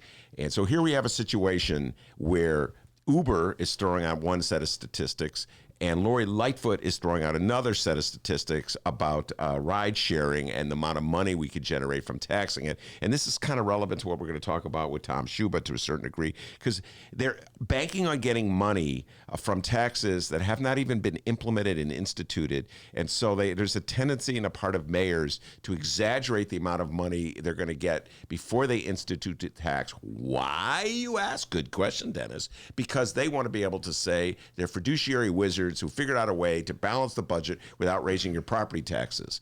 And that, lo and behold, later down the road, what we'll discover is they probably didn't raise the amount of money that they thought they were going to raise from ride sharing or from Reefer or from the casino, which we still don't even have a casino yet.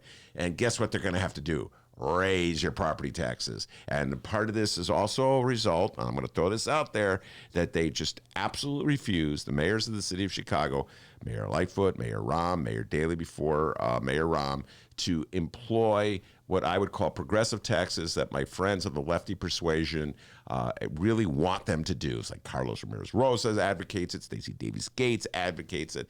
It's go after the LaSalle Street tax, that kind of thing. Don't want to do that. Negatory. So they play this game. And so right now the editorial boards don't know what to do. They don't know who to believe. There's so many numbers getting thrown around. They're sort of like, well, we think we believe this one. We don't believe that one. My advice to both editorial boards is don't believe any of them. All right? Definitely don't believe the numbers coming out of Uber. I mean, I'm sorry, guys. Uber's acting like they care about filling the coffers of the city of Chicago. That is not why they're in business. They're not in business to fill the coffers of the city of Chicago. And if they could do anything to avoid having to slap a tax on their passengers and maybe pass that tax over to like taxi cabs, they're going to do it. So there's a game going on. Dave Roeder was in the studio yesterday. We were talking about this. That's a bonus that'll drop this weekend. He goes, it's as clear as mud. Great line from Dave Roeder. So guess who won't be riding an Uber after the show today? Ben Joravsky. He will not. Don't even have the little app thing. But we'll keep you posted on Ubergate as the updates become available. I think Tom Schuba has something to say about I actually this. took an Uber here. Very nice driver. That's correct. But one interesting thing about like the op-eds related to Uber that's interesting is if you have been on Twitter at all, which I'm sure both of you have. Well, actually, you're wrong about one of us. Have you been on Twitter, young man? Yes, I have. Okay, go ahead. Uber is lodging this like pretty aggressive paid advertising campaign. So basically on Uber, as you're scrolling, or on Twitter, as you're scrolling through your feed, tweets will come up and they'll look like any other tweet, but at the bottom they'll say it's a paid advertisement. Yeah. And what they're doing is they're just linking to like Sun-Times editorials and like Crane's editorials and stuff to like, that are weighing in on this whole. That are sort of on Uber's side on this thing. Right. So it's like they're using this as, a marketing tool. Some of these editorials. Yeah. And again, one more time, this is me speaking. It is just me speaking. I'd be a little dubious and skeptical about some paid advertisement that comes across your Twitter feed, but that's just me. All right, Tom, let's move away from ride sharing and talk about marijuana, cannabis, reefer, pot, whatever you want to call it. What's your favorite term for it? We call it pot a lot, and I think that's like mostly just a word count based in like that it's a small it's only 3 word. And it's just like a really colloquial understood term, but we use weed. We don't use reefer. I think it's a funny word though. Herb, ganja. I'm not like there's like the language police around marijuana, right? And it's like a lot of people who are like, it's cannabis. And to me, like, that just like seems like this super whitewashed like rebrand thing, that's like. And so, cannabis is kind of like the technical term that we'll use, or like marijuana. No, it's like when black people are referring to white people, they go, Caucasians. Okay, all right, you mean white people. Yeah. But suddenly everyone's official. Cannabis, as opposed to reefer, weed, pot, what's that with grass? I like herb, that's a good one. All right, it is very confusing, and I think you've done an outstanding job of trying to keep track of everything. And there's like 3 or 4 issues that I want to hit on. And I'm going to name them up top, and let's hope we get to them. Yeah. One has to do with how much money it's going to yield. The other one has to do is what's still legal and illegal. That's unclear. The other one has to do, will the city of Chicago impound your car if you're caught breaking the law? I mean, these things, they said they were going to legalize it, Tom, and every time I bump into the hallway, I'm like, what the hell's going on? I thought it was going to be illegal. Right. And then... where will you be able to consume it? In a restaurant, et cetera, and so forth. And then there's this lottery that they held today, which I'm completely confused with. So let's... You and that alone. Yeah. I guess we'll start with the lottery. So what went down today, this morning, there was a lottery, a cannabis lottery. Well, actually, can we start first with, because I think this relates to kind of what you were saying about like officials... kind of over-exaggerating projections for how much revenue is going to be made from something new. Mm-hmm. Lightfoot has been like particularly modest about her projections for how much cannabis taxes It's cannabis. will bring the city, right? So in her budget, her whatever 11 point whatever billion dollar budget, she only projected that for the last 4 months of next year, sales will only bring in $3.5 million, and that's an excise tax and increased sales taxes. But actually, part of the trailer bill is expanding that to it'll be 6 months that we'll be able to collect those taxes. So it'll be a little higher. But I don't know why.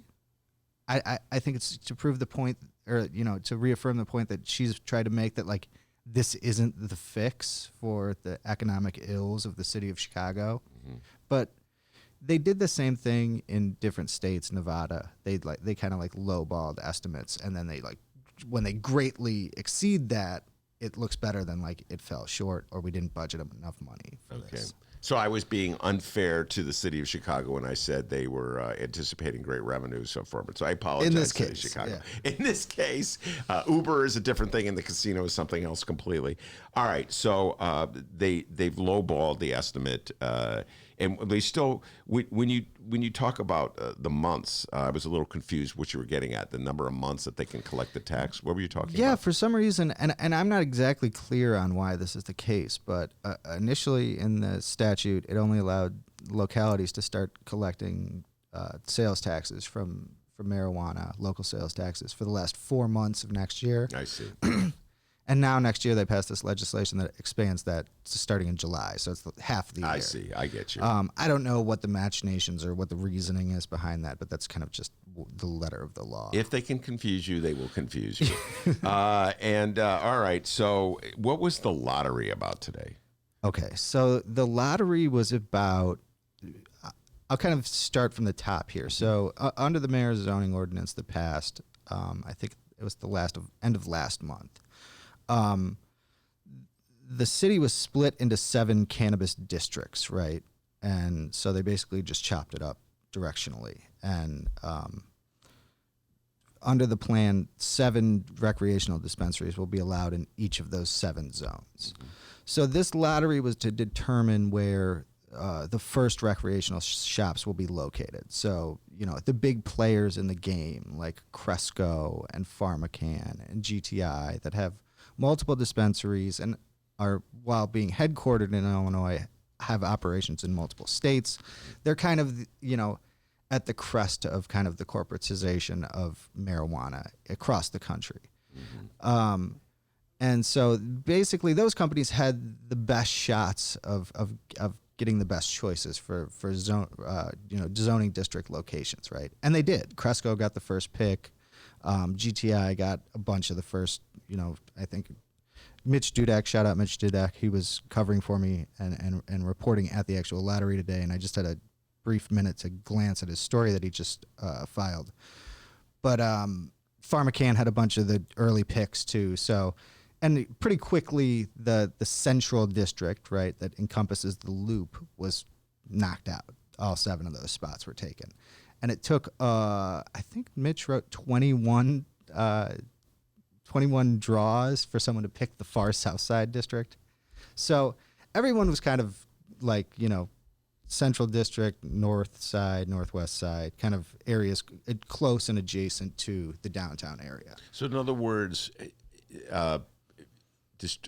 dispensaries are not rushing to get the far south side because they don't think they can make as much money off of the sales in the far south. Is that what the issue is? Yeah, I mean, I think the idea is like, obviously, so there's also under the mayor's plan, there's an exclusion zone, as they've called it, that covers much of the central business district.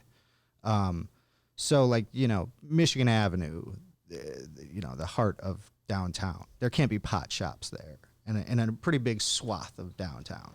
But there's still a portion of that central district that will allow for pot sales. Mm-hmm. So that's where everyone kind of like, honed in on today. And it makes sense because, people getting off the metro and going to Lollapalooza and sell a lot of pot that way. You know, people, tourists, people at conventions, people in town, whatever. Marijuana tourists who come here just to get legal weed and go stay at the Radisson downtown. They can have easy access there. And then I think also neighborhoods, north side neighborhoods, Wicker Park, like Logan Square, places like that where you have younger populations and big retail districts. So these are the areas that people really want to. That the dispensaries really want to be located because the market's there. The market's strong. Foot traffic, the amount of money that's being thrown around there. How much income the people who live there have. I think all of those economic factors play into like where they want to locate. And the exclusion zone. I never quite understood what's motivating the mayor and her people to have an exclusion zone. It seems as though, follow me on this one, Tom, it's like they still have 1 foot back in the reefer madness era. People are scared and frightened by marijuana, and we want to protect tourists from it in the exclusion zone. When in reality, as you just explained, there will be tourists coming to town wanting to buy marijuana and smoke it. So I don't get the logic here. And they curtailed the exclusion zone during like the committee debate over the zoning proposal too. They made it slightly smaller. But so Lightfoot has put up like kind of 2 different reasons. And one is like, we want the downtown area to remain this family-friendly destination, as if downtown Chicago is Disneyland or something. Yeah, as if bars. As if like there aren't 5 bars on every street and twice as many homeless people standing at every corner and drug sales happening on Lower Wacker Drive, and the realities of what is actually existing downtown versus like this like fantasy, whatever the developers building property want people to believe, right? Yeah. But then the other reason that has kind of been thrown out there is that maybe that exclusion zone will be cut once they make the licenses available to this next group, right? That will include these social equity applicants, right? So the people from neighborhoods that have been ravaged by the drug war, or people who have past marijuana convictions and stuff like that. So like maybe she's holding out to give that prime property to the people who are supposed to be benefiting from this state legislation, which that would make a lot more sense to me. Well, I wish they had said, the mayor or her aides would have just come right out and said that we're holding back on this real lucrative territory because we want to make sure that people from who have been penalized by these insane drug laws get in on it. Yeah, that would have. I think all of this is subject to change. I mean, like we'll see. There was such a tight timeline, and there was a lot of confusion regarding a lot of things on the state level and how they were going to translate and how local authorities were going to handle it. So I think this is kind of like one foot in front of the other kind of process of like, okay, we have to do this first, and then we can do this, and then we can do this. And I don't think that means that all of those steps can't be like retraced and readdressed. I got you. They're figuring it out. Let's give them. I'll give them a little slack in this. Like the best way to like exemplify that is like Villegas, who's I think he's the floor chief for Lightfoot. Gilbert Villegas, alderman of the 36th ward. And so he introduced this really fascinating, actually, ordinance that went into public consumption and really detailed a lot of important things that the city is going to have to figure out locally. And when he introduced it and then Fran started writing about it, he was like, oh, that was actually an error and that shouldn't have been introduced. He pulled back. And he pulled it back. But like, so we have all of those things still to address. And some of the things that were being addressed within that ordinance have now been readdressed in Springfield. So some of those things that they had initially probably wanted to be a certain way will have to be a different way. So it's like, and one of those things that was addressed in Springfield was the subject of an article that you wrote in today's Sun Times with a great headline: "State gives big buzzkill to bars restaurant."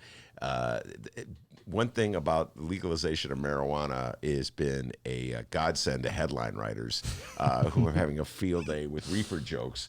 Anyway, state gives big buzzkill to bars, restaurants. I thought that was pretty funny. All right. So this gets at the attempt by the state to codify where marijuana can be smoked. And so many people I know thought, oh, it's going to be legal January 1st. Man, I'm just going to go.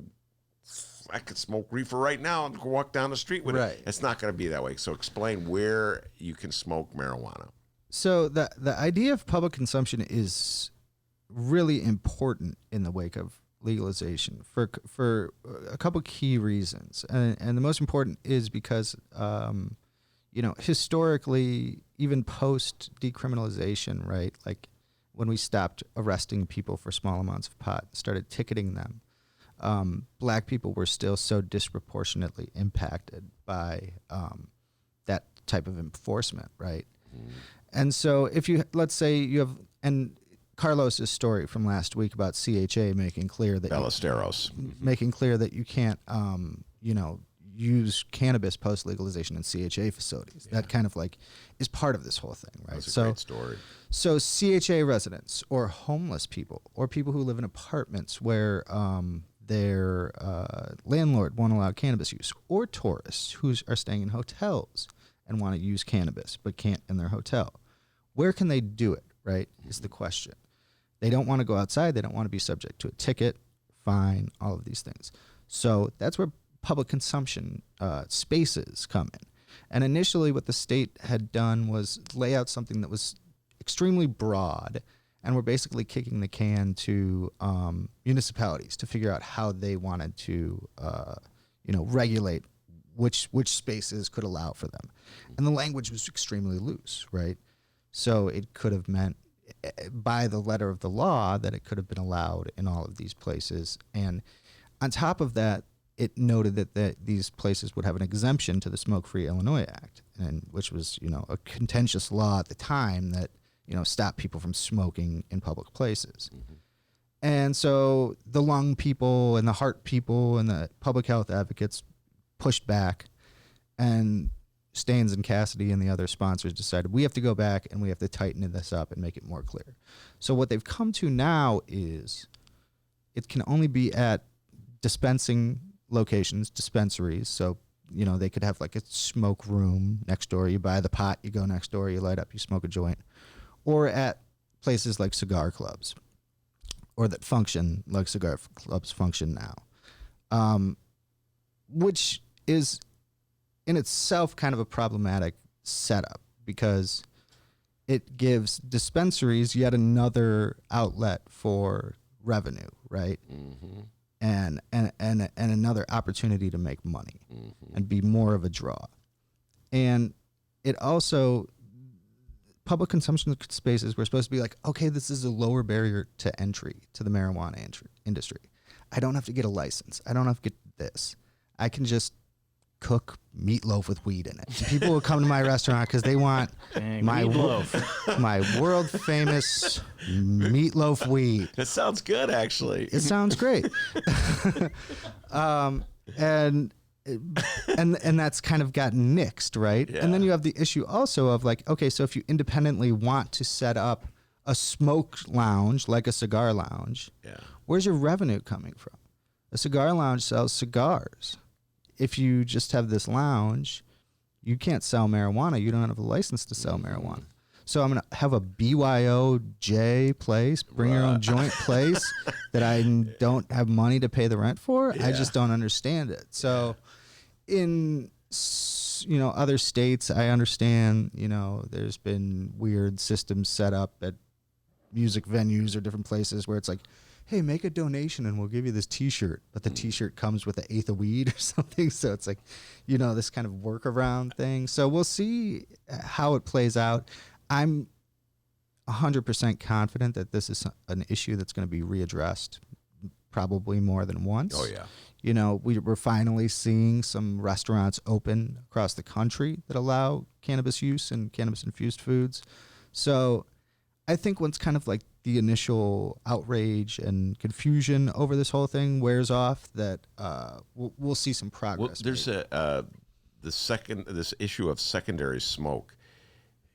I know that before the state of Illinois banned smoking in public places, I talked about this many times. The bowling alley where I bowl was unbelievable, Tom. Was that Fireside? No, I bowl at Timberlanes, and it just the smoke. You just reeked of smoke. I mean, I've never smoked a cigarette in my life, but it's like I smoked a pack, after I was done bowling on a Monday night. And so when they passed that law, was one of the happiest days of my life in terms of laws. But so, do you think there's a health risk with secondhand marijuana smoke? Yeah, probably. You're like smoking a combustible plant. But my whole thing is like, just label that you're a bar that allows weed smoke. You know, there's still bars in Chicago that people can smoke at. You know, I don't think that's the case. You haven't been to Richard's Pub, huh? Well, if I'm not going to say anything about any bar, but if they are doing it, I believe, and I'm looking at my two next guests with the Heartland Mamas, and they know these things, that you're in violation of the law. You're not allowed to smoke. So right, they're operating in violation, and I'm sure they just either know an inspector or they. This might not be a good example, but I'm just saying marketing something as like that's what this is for. Yeah. So if you have an issue with these things, you probably don't want to come to this restaurant. But if you do like these things, then I remember when the secondhand smoke issue was raised in terms of restaurants, and there was a great push by some restaurateurs who did not want a ban on cigarettes in their restaurants, and they said, "We'll just say, you know, don't come here if you don't want to smoke." And then the issue became, well, what about the people who work there? What about the bartender and the waiters and the wait staff, waitresses, et cetera, and so forth? And so then they're being exposed to secondhand smoke. So I just don't know what the science is on secondhand smoke and marijuana. That was the whole thing. And you know what? I remember my dad, they fought tooth and nail against ending the smoking thing. As a neighborhood bar and a small music venue. Yes. A lot of people like to go have a smoke and a I was on the other side, you know. So, yeah, I was on the other side of that one, and for once, I won. All right, so we're still working this out. You're absolutely correct. I got a feeling in the next couple of years, there's going to be a lot of articles that you're writing on this one. And that's what and Staines and Cassidy have both kind of framed it to me the same way. And Toy Hutchinson, who's now just started her role as the Cannabis czar, which is like, go back to every General Assembly since prohibition of alcohol ended. There's gonna have been at least one alcohol bill that's gone through. It's gonna be the same thing. You know, it's always gonna be amended and changed. And finally, I'll ask you about impounding cars. The city of Chicago. Oh man, this is just a way to really put the screws on the poor people, make them pay because they can't afford once they've been ticketed. And so, what's the situation with impounding cars and marijuana tickets? Yeah, they're going to stop doing it, which is great. And you know, I talked to Ed Yonka from the ACLU about this, and he was like, you know, this is this antiquated drug war era policy, right? Like this is like vestiges of the Reagan days type of thing, you know, like still in Chicago to this day, if you get caught, pulled over and you got a joint in your car, put out a joint, they can take your car, tow it, and you got to pay for it to get out of the impound lot. It's completely just antiquated and absurd. So Lightfoot has taken the step, to stop the impoundment thing, and B, she's cutting the. So if you do, you know, we were talking about pot use in public and what happens with that. So if you are caught, you know, smoking a joint, I think the first offense is only a $50 fine now. And I'm sure there's going to be a lot of cases now with how this has changed and how police are enforcing this, that police are going to give people more breaks, say, put it out, come on, get that out of here, you know. Same as if you were sitting in Union Park and having a beer during somebody's softball game or something. They'd be like, come on, pour it out, get out. Yeah. You know. Or just ignore you. Yeah, and that was kind of the framing of like what the cop who's like, you know, talked to me about this said. It was like, you know, part of this is just going to be informing people of what the deal is. Because people are going to be confused. People are going to be like, oh, January 1st, yeah, I know. It's legal. Going to go out and get high, yeah. And the last thing I did want to ask you about has to do with the conflict of interest issue. I saw this in one of the stories you wrote about politicians who are involved in the sale of marijuana and or with companies that sell marijuana. There have been rules stipulated governing that? Yeah, this was in the wake of Patricia Van Pelt, state senator from Chicago. It was revealed by, I mean, the incredibly intrepid, amazing, aside from Marianne Ahern and Carol Marin, maybe the best TV news reporter in the state of Illinois, Mark Maxwell, that Patricia Van Pelt had this interest in this company that's called, this might be its own episode, to be honest with you, but a company called Wakana, right? And they're a multi-level marketing company, right? And it's her and some other women who've been a part of multi-level marketing companies accused of fraud, and they're purportedly selling CBD, but their goal is to get fully into the cannabis industry and be a seed to sale cannabis company, right? And so as this came out and the Secretary of State's office announced an investigation into Van Pelt over this, they tacked this into the legislation. But Maxwell just reported this week that she's like still at it. So who knows what happens with that. But yeah, this is kind of just a way to make sure that while you're in office and directly after you're in office, you can't have an ownership stake in the industry. And there was something that I noted in there about State Rep Kelly Cassidy, who was one of the key sponsors of this, who's another Chicago Democrat. And her spouse, Candace Gingrich, who is, I believe, the sister, the sibling of Newt Gingrich. Excuse my pronoun usage there. Sibling of Newt Gingrich, younger sibling by considerable years. And she's working for a company called Revolution, and Revolution is an Illinois-based company. She's working in Florida, and she's in some sort of vice president, sort of weird long title executive role. But because of the fact that subsidiary is technically operating in Florida and she has no ownership stake, she's not subject to these conflict of this. They are not. Excuse me. I'm very sorry about that. They are not subject to these conflict of interest provisions. Right. And so Kelly Cassidy, who has been on the show many times and was the leader of the effort to legalize marijuana in the state of Illinois, is not technically breaking the law. And it was so funny because I remember when the Sun-Times broke that story, I was laughing because Kelly had a great run in the legislative, I forget which session. She was leading the way on the Reefer bill, some criminal justice bills. I forget which other one. She was the all-star. I mean, people patted Pritzker on the back after that, but like Cassidy was really... Yeah, and the Sun-Times had a headline, Wonder Woman. They called her Wonder Woman. They did a lot. They did a lot the last session, and she was at the heart of a lot of it. But yeah, I just want to apologize again for misusing any pronouns here. That was not meant to be offensive in any way. Candace Gingrich has just texted, "You're forgiven." All right.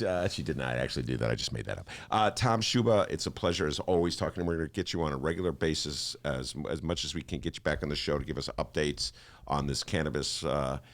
I'm being really professional. Cannabis bill. Way to go, buddy. Did I tell you many of my good friends are Caucasian? Did I tell you that? Oh. Yeah. Anyway. Caucasian cannabis users, right? From what I understand. Ooh, I love the C's. Anyway, great job as always. Tom Schuba in the Sun-Times. You can read them and spell that. Let's see. Do you want to give out any information where folks want to get in touch with you or follow your stuff? Any information like that? Yeah. Any tips? Any... just insults, any movie recommendations, any Schuba, TSCHUBA at suntimes.com, SUNTIMES.com. One word. I'll give you a movie, Parasite. Run, don't walk to see it. Yeah. Well, I love it's Boon Joon-ho, right? Yeah, I've seen a bunch of his flicks before. Correct. Wow, very well done. I've seen The Host, which is like a really cool like Godzilla sort of thing.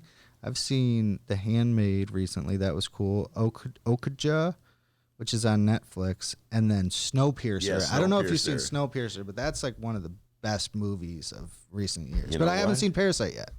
Well, I'm stunned because usually when I say Parasite, nobody knows what I'm talking about. But not only did you know what I'm talking about, you trumped my ace with all that. Well, I wanted to go. I was supposed to go last week in Logan, and my buddy dropped the ball on me. So Run, don't thanks. walk. So thanks, Max. Yeah, Max. Come on, Max. Get your game together, boy. Anyway, it's a great movie. I urge you to see it. Tom Schuba is his name. He covers marijuana for the Chicago Sun-Times. We got the Heartland Mamas on deck. They're ready to rock and roll. We'll be right back with the Heartland Mamas. The Ben Joravsky Show is supported by Northwestern University's part-time master's program in literature and liberal studies. Students learn from dynamic and diverse faculty as they build advanced skills for critical analysis, writing, and research. Evening classes are held on Northwestern's Evanston and Chicago campuses. The spring quarter application deadline is January 15th. Learn more at sps.northwestern.edu/masters.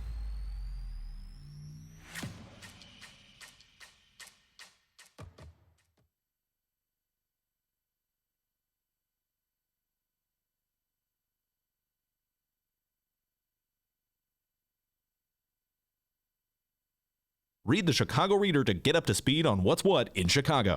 Culture, food, arts and entertainment, weekly concert listings, weekly event listings, the environment, travel. I can continue, but you get the point. And for all of you Chicago political junkies, raw weekly columns on real city politics from Maya Dukmasova and our very own Ben Joravsky. The Chicago Reader, free to the public in newsstands throughout the city and online at chicagoreader.com. Read it now and be a more informed Chicagoan. It's Chicagoland's adult entertainment playground. It's the world-famous Admiral Theater, 3940 West Lawrence Avenue. The Admiral is homegrown from Chicago, and it's the most conveniently located club in all of the city. 15 minutes from the O'Hare Airport in downtown Chicago Loop. Voted Chicago's best strip club, the Admiral has showgirls galore and a variety of adult entertainment shows. The world-famous Admiral Theater, open every day from 7 p.m. to 6 a.m., 3940 West Lawrence Avenue. For events, showtime, and other information, visit admiralx.com. Must be 18 years of age or older to enter.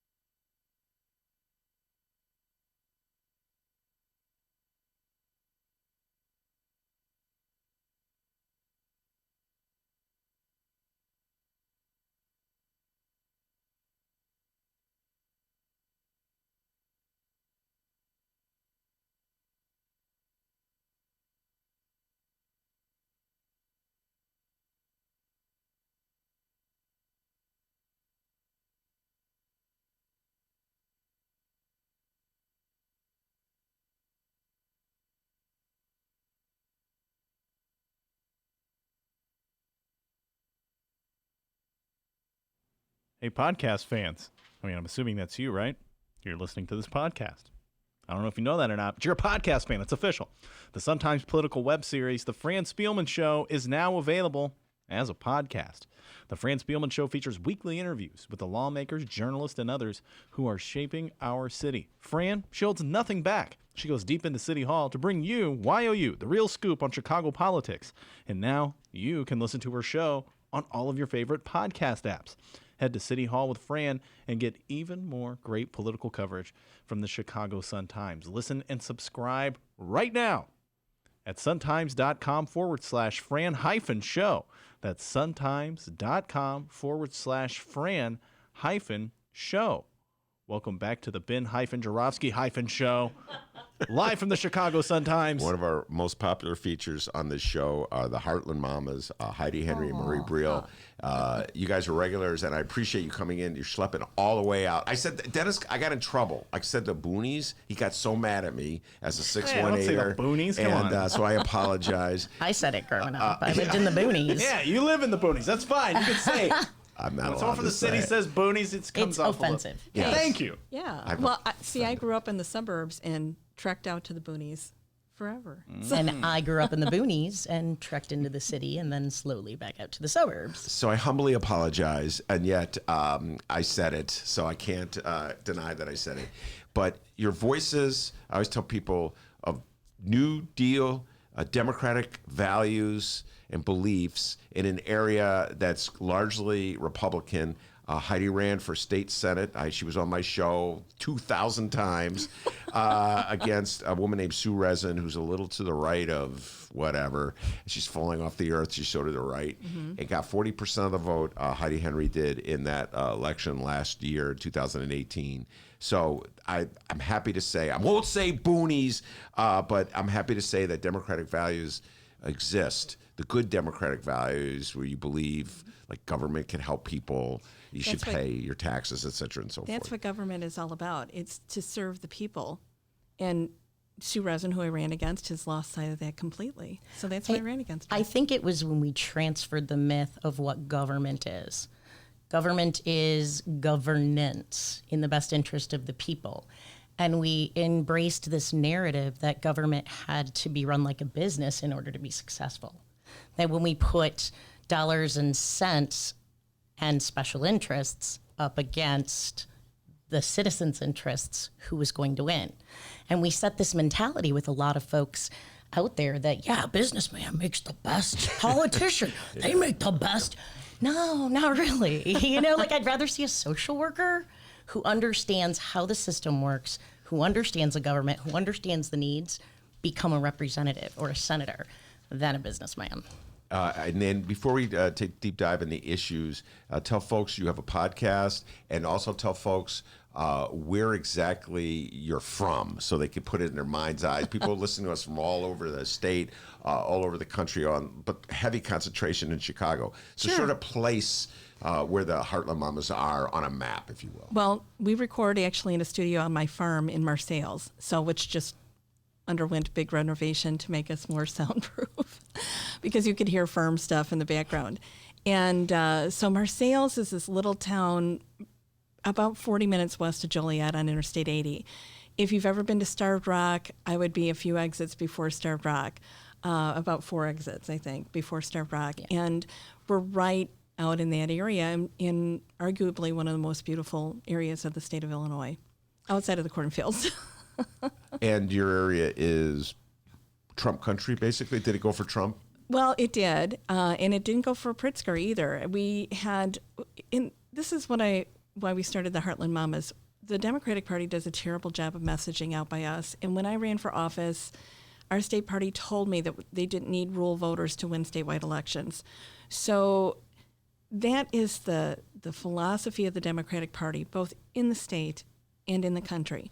So if you ignore the heartland, the areas that Murray is from, where I live, you leave us to Republican rule. Our sheriff's offices change, our state's attorney's office change, our county clerk's office change, our county board officers change, and we end up with a very red group of people governing our area, and we end up with active Tea Party still, even though we know the Tea Party doesn't work and that their philosophy is deeply flawed. Oh, that's even in Will County too. Yeah. So what Murray and I did is we decided to start our podcast because there was no money put toward messaging. The messaging they sent home with me to run for office is you have to tell them if it wasn't for Mike Madigan, we wouldn't have right to work because he's very vilified out by us. And one of the biggest problems is one of the reasons why I got into my race and why we decided to do this is the Heartland is being told it's a certain thing. And we're not. Rural, we're stupid, uneducated, we are meth addicts, we're heroin addicts, we're farmers. And that may be in a lot of those areas, but there are so many other elements, as evidenced by Kentucky. The suburbs surrounding Cincinnati went remarkably blue. Mm-hmm. So when you ignore these areas, when Heidi went out to Southwest Iowa, and the DNC comes to this little section of Iowa that they had given Joni up on. Ernst, Steve King, seriously? Mm-hmm. So they come and they turned this entire section blue, and the DNC came and said, "Hey, what can we do to help you?"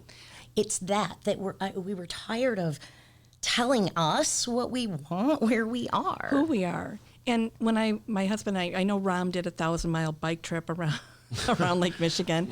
My husband and I did a 2,000-mile trip through the Heartland into the Great Plains. We went Iowa, Nebraska, Missouri, and Kansas.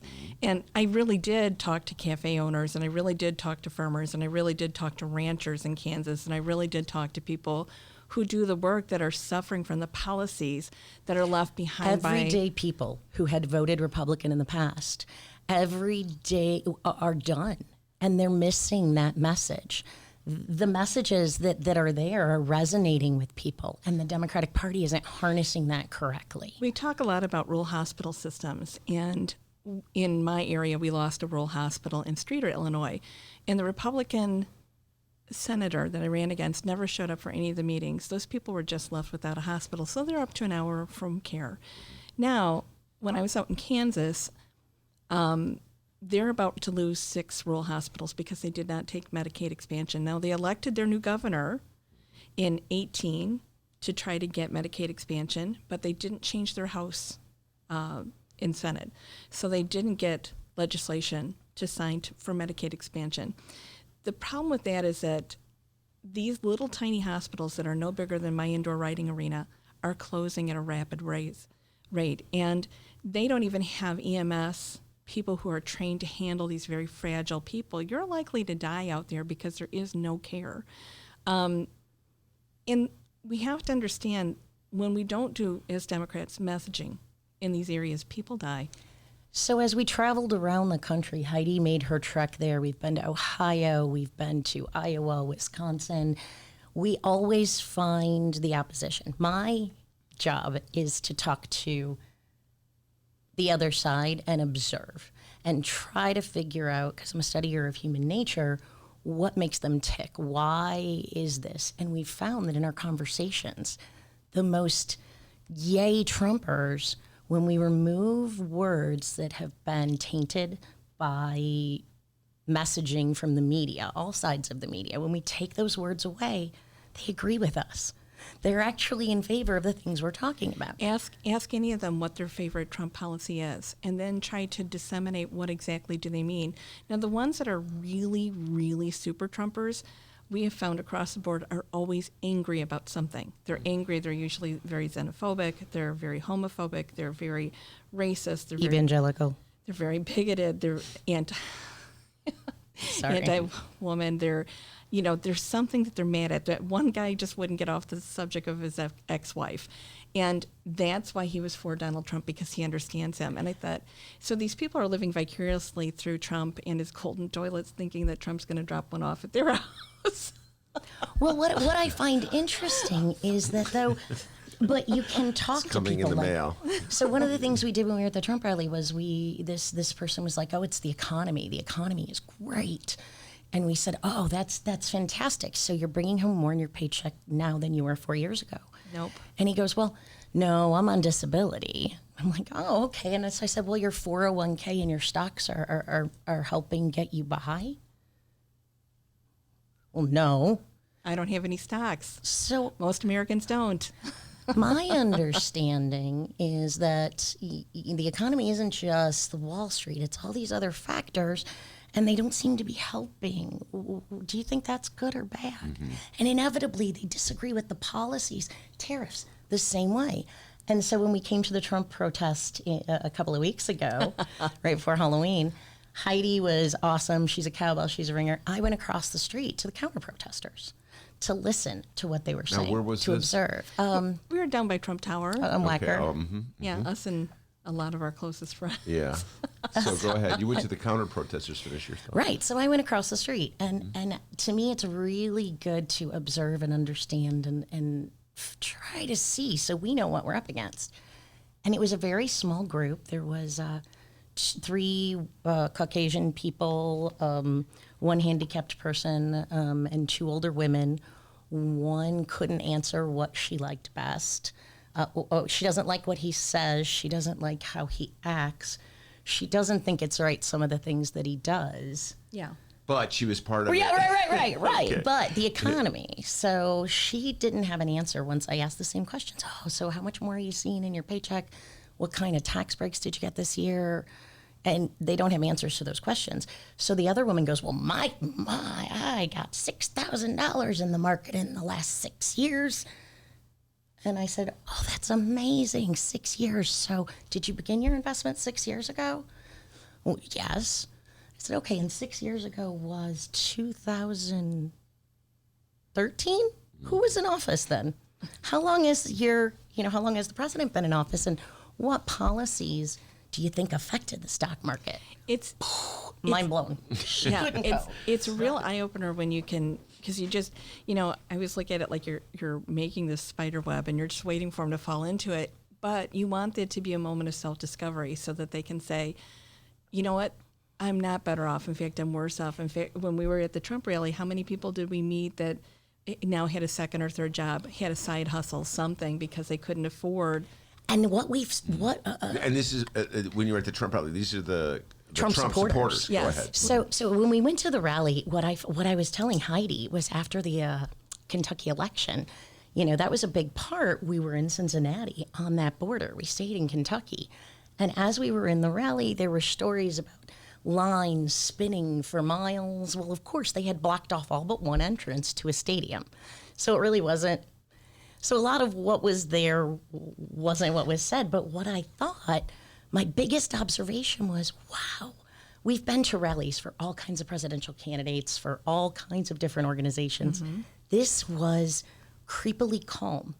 There was an eerie quiet. That scene from Soylent Green where they're just walking into their demise. Yeah. And that's exactly how it felt to me. There wasn't enthusiasm. So, no. There wasn't excitement. Even if you're just, if you go to see somebody, you at least expect to see a few people going, wow, I'm really excited to hear what Elizabeth Warren has to say about this. Or, now let me tell you, Joe Biden's fans are also a little on the low-key side. They're way low-key. Yeah. But there wasn't... And hard to find, but go ahead, yeah. There wasn't the energy you would expect. There wasn't flag waving and what everybody bills. And so when Kentucky went, I wondered if that wasn't a sentiment that fell over. They were going to observe, to get a feel. They weren't all Team Trump, the way he says they are. Yeah. Now, if you go to Alabama, it's a very different environment. In Marina, when we do the Trump things, we have a game we play. Let's count the non-white people. Let's count anybody that's transgendered, if you can tell. But so we try to talk to people that that don't look like us, and they're so few and far between. And across the board, they fall into two categories. They're either Pentecostal or evangelical, so it's a religious abortion issue, or they're very xenophobic. It's very anti-immigration. So those are the takeaways we've had so far, and we do try so often to talk to people, even when, I walk around wearing a shirt that says one issue voter defeating Donald Trump. I wear that shirt deliberately. And which is great. It sparks some wonderful conversation. Not to a Trump rally. Yeah. Typically, I had to tell her no to that. Typically, it attracts Democrats, liberals, people who are sick of Trump, wherever they fall on the spectrum, where I try to remove all of those hot button words, left, liberal. Well, wait, what does the T-shirt say? It says, I'm a one-issue voter defeating Donald Trump. And my husband has one, too. She wore it down to the Trump rally I wore on the way it to home. and from because I had to sanitize Kentucky. myself. But, my husband calls it my drawer of provocative T-shirts, and I don't mean low cut. They're just things that make they're just things that make people think. What is your reaction to that? All right, now you were talking about words. I think, Murray, you were the one who raised this. You're talking about the words that are employed so often that inflame Trump supporters, get them really mad at liberals and lefties and Democrats, etc. These are commonplace words. Triggered. Trigger. There you go. Trigger. Oh, man, that's a millennial word. No, Trigger. because that's a book that just came out by Dumb and Dumber Dumbest. Yeah. So, all right, what are some of those words? Left, progress, progressive, social, anything with a connotation of social safety net, social health space. So you can't even say these words? No, because and the words that really trigger them for the right, like if I'm talking to them, it's to use the right's buzzwords. It's to use Trump's name. The minute you use Trump's name, they become rabid fans. When you take Trump's name away from it and you ask about an issue and you ask about a timeline, not who's president, they give you an honest answer. And that's when you sort of open the dialogue. But when we say, oh, you conservatives, oh, you pro-birthers, oh, you, fascists, neo-Nazi. That's a trigger word. Yeah, right? You really avoid those. You would avoid You're going to get shocked, And when we use words like, socialism, it gives them a chance to latch on to something. But when you describe a program, that's a socialist program. Like Medicaid or Medicare. Or Social disability Security. or anything that they utilize. Public school systems. It's like Elizabeth Warren, okay? So she explained it finally no, it wasn't Elizabeth. Someone else did, but Bernie Elizabeth Sanders. should use this. Oh. No, I can't remember Because who he was. wrote the damn bill. It's Yeah. I wrote the damn bill. no. Okay. He explained the costs, and he explained it as the tax. the billionaire tax, the wealth tax that they want to put in place, and basically the theory is you got where you are using public roads, public services, public training. Right. You hire people that we educate through the system. You made your money on all of this. So it's only fair that you would pay more to give that back to that same entity. Right. And this is where you get Bloomberg and Bain Capital Whack-A-Mole, whatever his name is. Yeah. Coming out of the woodwork because it scares the hell out of the capitalists. It does. It Well, really all right, does. now, okay, we're at one of my favorite topics. I've been talking a lot about this lately. I just wrote about it as well.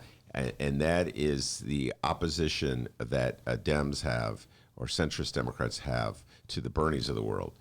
And so much of that opposition has been cloaked in the notion that, well, it's not that I'm against what Bernie's for so much, it's that he's not electable. Oh, Or stop. Elizabeth Warren's not electable. And Stop. It finally come to the conclusion, Heidi, it took me a while. You know what? You guys are just against what Bernie is for. Can I say what it's really code for? It's code for old white man. Well, no, it's Not old I'm white Jewish scared man. of change. Old white man. Yeah. Yeah, I'm scared of change, and Yeah. that's what it comes down to the dollars and cents. Let's face it, everything rolls back to money. And I'm not saying capitalism is a good thing, especially in a mixed economy. Every successful country in the world has a mixed economy. They have some government. They have government as a part of it. Capitalism is a part of it. Trade. It's just how we are. But when capitalism is allowed to run amok, as we have seen, as with Citizens Unfettered. United, as with Wall Street and the bailouts, Super PAC. that's when we end up where we are in Here we are. trouble. Now, and here's one thing I'm going to say about Bernie, because I kind of fall into the category of whoever primaries through. Hopefully, it won't be Gabbard or Williamson. Gabbard. But Getting the vapors from Gabbard. But whoever is our next sitting president on the issue of health care, and I'm going to use health care because it's the issue that as Democrats we need to drive home. The president, next sitting president may or may not get universal health care or Medicare for all as a bill to sign. It's going to be dependent on what the House debates and passes and sends to the Senate and debates and passes, and then they pass it back and forth, as you know, and it gets to the president's desk. And what that looks like may not be what the candidate has run on, it may not be what Biden ran on, it may not be what Sanders ran on, it may not be, it could be a combination of any of those things. And we have to own the fact that we are trying to predict what this is going to happen. We're also giving way too much power to the presidential candidates who, as we know, can influence this, but this is not an issue that can be done by executive order. So I'm saying that if Bernie Sanders is our next president and he gets a really good public option that's been soundly debated and passed by both houses, I'm sure he's not going to deny it. Yeah. He's going to sign it because it could be a pathway to something better. So I think we have to get off the hair-splitting, stupid-ass way of debating healthcare and just say, God bless it, we all need healthcare. I've had major health crisis in my own family when my son was sick. Your wife was just sick. My husband had the same procedure in 2015. You can't imagine what it's like to be destitute, poor from your medical bills until you live it. Yeah. And most people, unfortunately, have lived it at this point. So. Oh, I thought you were going to say something. You're going to come in on that point. Well, it seems as though the Democratic Party has not reached a reconciliation on this issue of health care. Right. And many of the other issues like college tuition, and it seems like the split's getting further. Devil Patrick running and jumping into the race, and Michael Bloomberg jumping in the race is an indication that the centrist wing of the Democratic Party is really worried. Okay, so you know who has the money? The centrists. But I used to buy into that argument. I used to, when I ran against Neil and Sarah and them, I was more toward the center because I'm pulling her left. Oh, well, I mean, politically and the stand I would take, I was more left, but feeling the needs of the district, that's what I was feeling it was. And Heidi is amazing, and she really hit it home when she said, you know, every time we move a little bit to the center. We're actually moving to the right. We're moving to the right. Absolutely. And we've gotten to, I mean, why and this was one of our episodes, why in the heck are we arguing about a right that was decided in 1974 that a woman has autonomy over her body? Why are we still fighting it? We are fighting this because the Republicans have decided that this is the divisive issue that they can win elections on, period. And the LGBTQ issue that was just in front of the Supreme Court. The discrimination issues. All right. Now, since we're rattling off the issues, I'm really curious how the impeachment proceeding is playing in your neck of the woods. Notice I didn't say the boonies. And in your neck of the woods. I'm pretty much obsessed with it. Yes. And so, I have to say, it played real well in Jewel. I had a bug at the beginning of the week, and I had to go get my kids. They're in a play tonight this weekend, and I had to go bring some snacks in for them, and I couldn't leave the hearings, and my earbuds were dead. So I had it playing so I could hear it while going through Jewel. It was just propped up on my cart. The looks I got, people, and then I'd have people go, "Ooh, what's going on? What's happening?" Oh, so they are interested. They are, and this is in Jewel in Plainfield, Illinois. Okay. I mean, I hit it on in Jewel and Morris. Now, I would be terrified to have it on in Jewel and Morris. You Why? are a woman. It's Sue Resin's home city. So it's, but you know what? Morris, come and talk to me about it. I'd be delighted to talk to you about impeachment. Yeah, well, but it's interesting because out there it's a crapshoot. You don't. Where I am, it's more likely I'm going to get people who are. Yeah, no, this needs to be investigated at the very least, more so than witch hunters. But if I go a couple miles west, I'm in witch hunter land. And so what's the reaction? It's it's the talking points, the very sad defense that the White House has attempted to put out. It's that it didn't. Well, now the last few days, it's been. Well, it didn't actually happen. He didn't actually go through with the deal, so there's nothing wrong. We have again the narrative. If you take that out, I was trying to think of this on the way here. I was thinking, what's a good parallel? What's a good correlation to the impeachment, but in normal terms? Mm-hmm. So I'm trying to think of a scenario where someone does something they shouldn't do, and lay it out. Parallel without it being the impeachment information, and I'm guaranteeing 95% of people would be like, "Oh no, they're bad." But you throw his name in there, you throw that in there, and then as we watch the Republicans cross-examine, if you will, and we heard him go clear back to John Kerry today. So John Kerry, Bill Clinton, Hillary Clinton. Wait, Kerry. They brought in John Kerry. No, his name. They brought him up as a.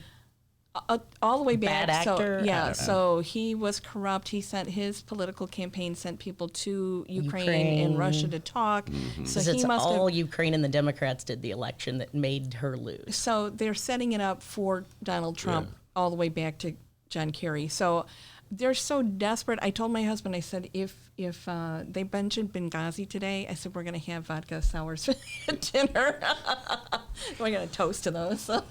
And the other thing that I've noticed when the Fox or the conservatives cover this, the newest thing is that it's boring. That's so boring. Nobody cares. It's so Do they want a song and dance? Do we do Springtime for Hitler? Didn't they refer to Mr. Kent as Mr. Magoo or Goober or something with his bow tie?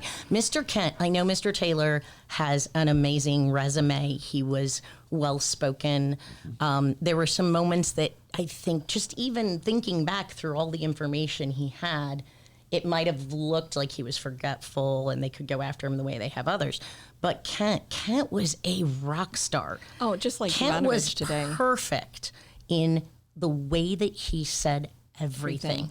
It was, I'm answering yes without answering yes. And it was beautiful. It was clear. He was concise. a rock star yesterday. He was perfect, and Jovanovic today was just amazing. But when I hear that it lacks pizzazz, I'm just wondering if are we expecting a chorus line? Do we have to be entertained about such a serious I have some topic? friends from Vegas. Maybe we could get some chorus lines behind. Well, I think it's just their way of demeaning or marginalizing or trivializing the process. And the just seriousness of the dismissing crime. Which is why I'm very glad that the rules were established to have counsel have 45 minutes. Yeah. And today Adam Schiff shut Devin Nunes down because he tried to yield his 45-minute introduction time into to representative. Their counsel, the Republican. No. It's the representative, and he's like, it's you first, then the council. That's all. You can get it later. Yeah. And I have to say that it's nice to watch the hearings as an attorney questions because you don't have the grandstanding of the reps. We have the Heartland Mamas in the studio. We're going to take a break. We come back. We're going to talk about some local issues. John Cullerton stepping down. I know Heidi has a few things to say about that. Hello, John. And since it's sort of been our theme today, marijuana, reefer, pot, whatever you want to call it. How's that doing in the Heartlands? We'll be right back. Awesome.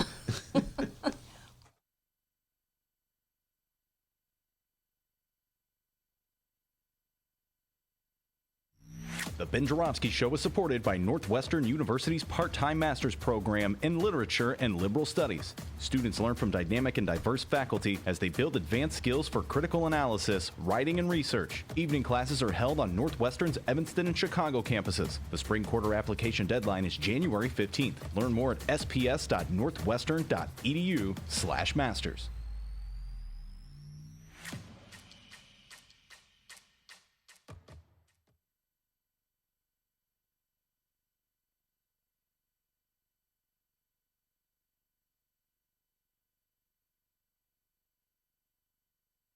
Read the Chicago Reader to get up to speed on what's what in Chicago.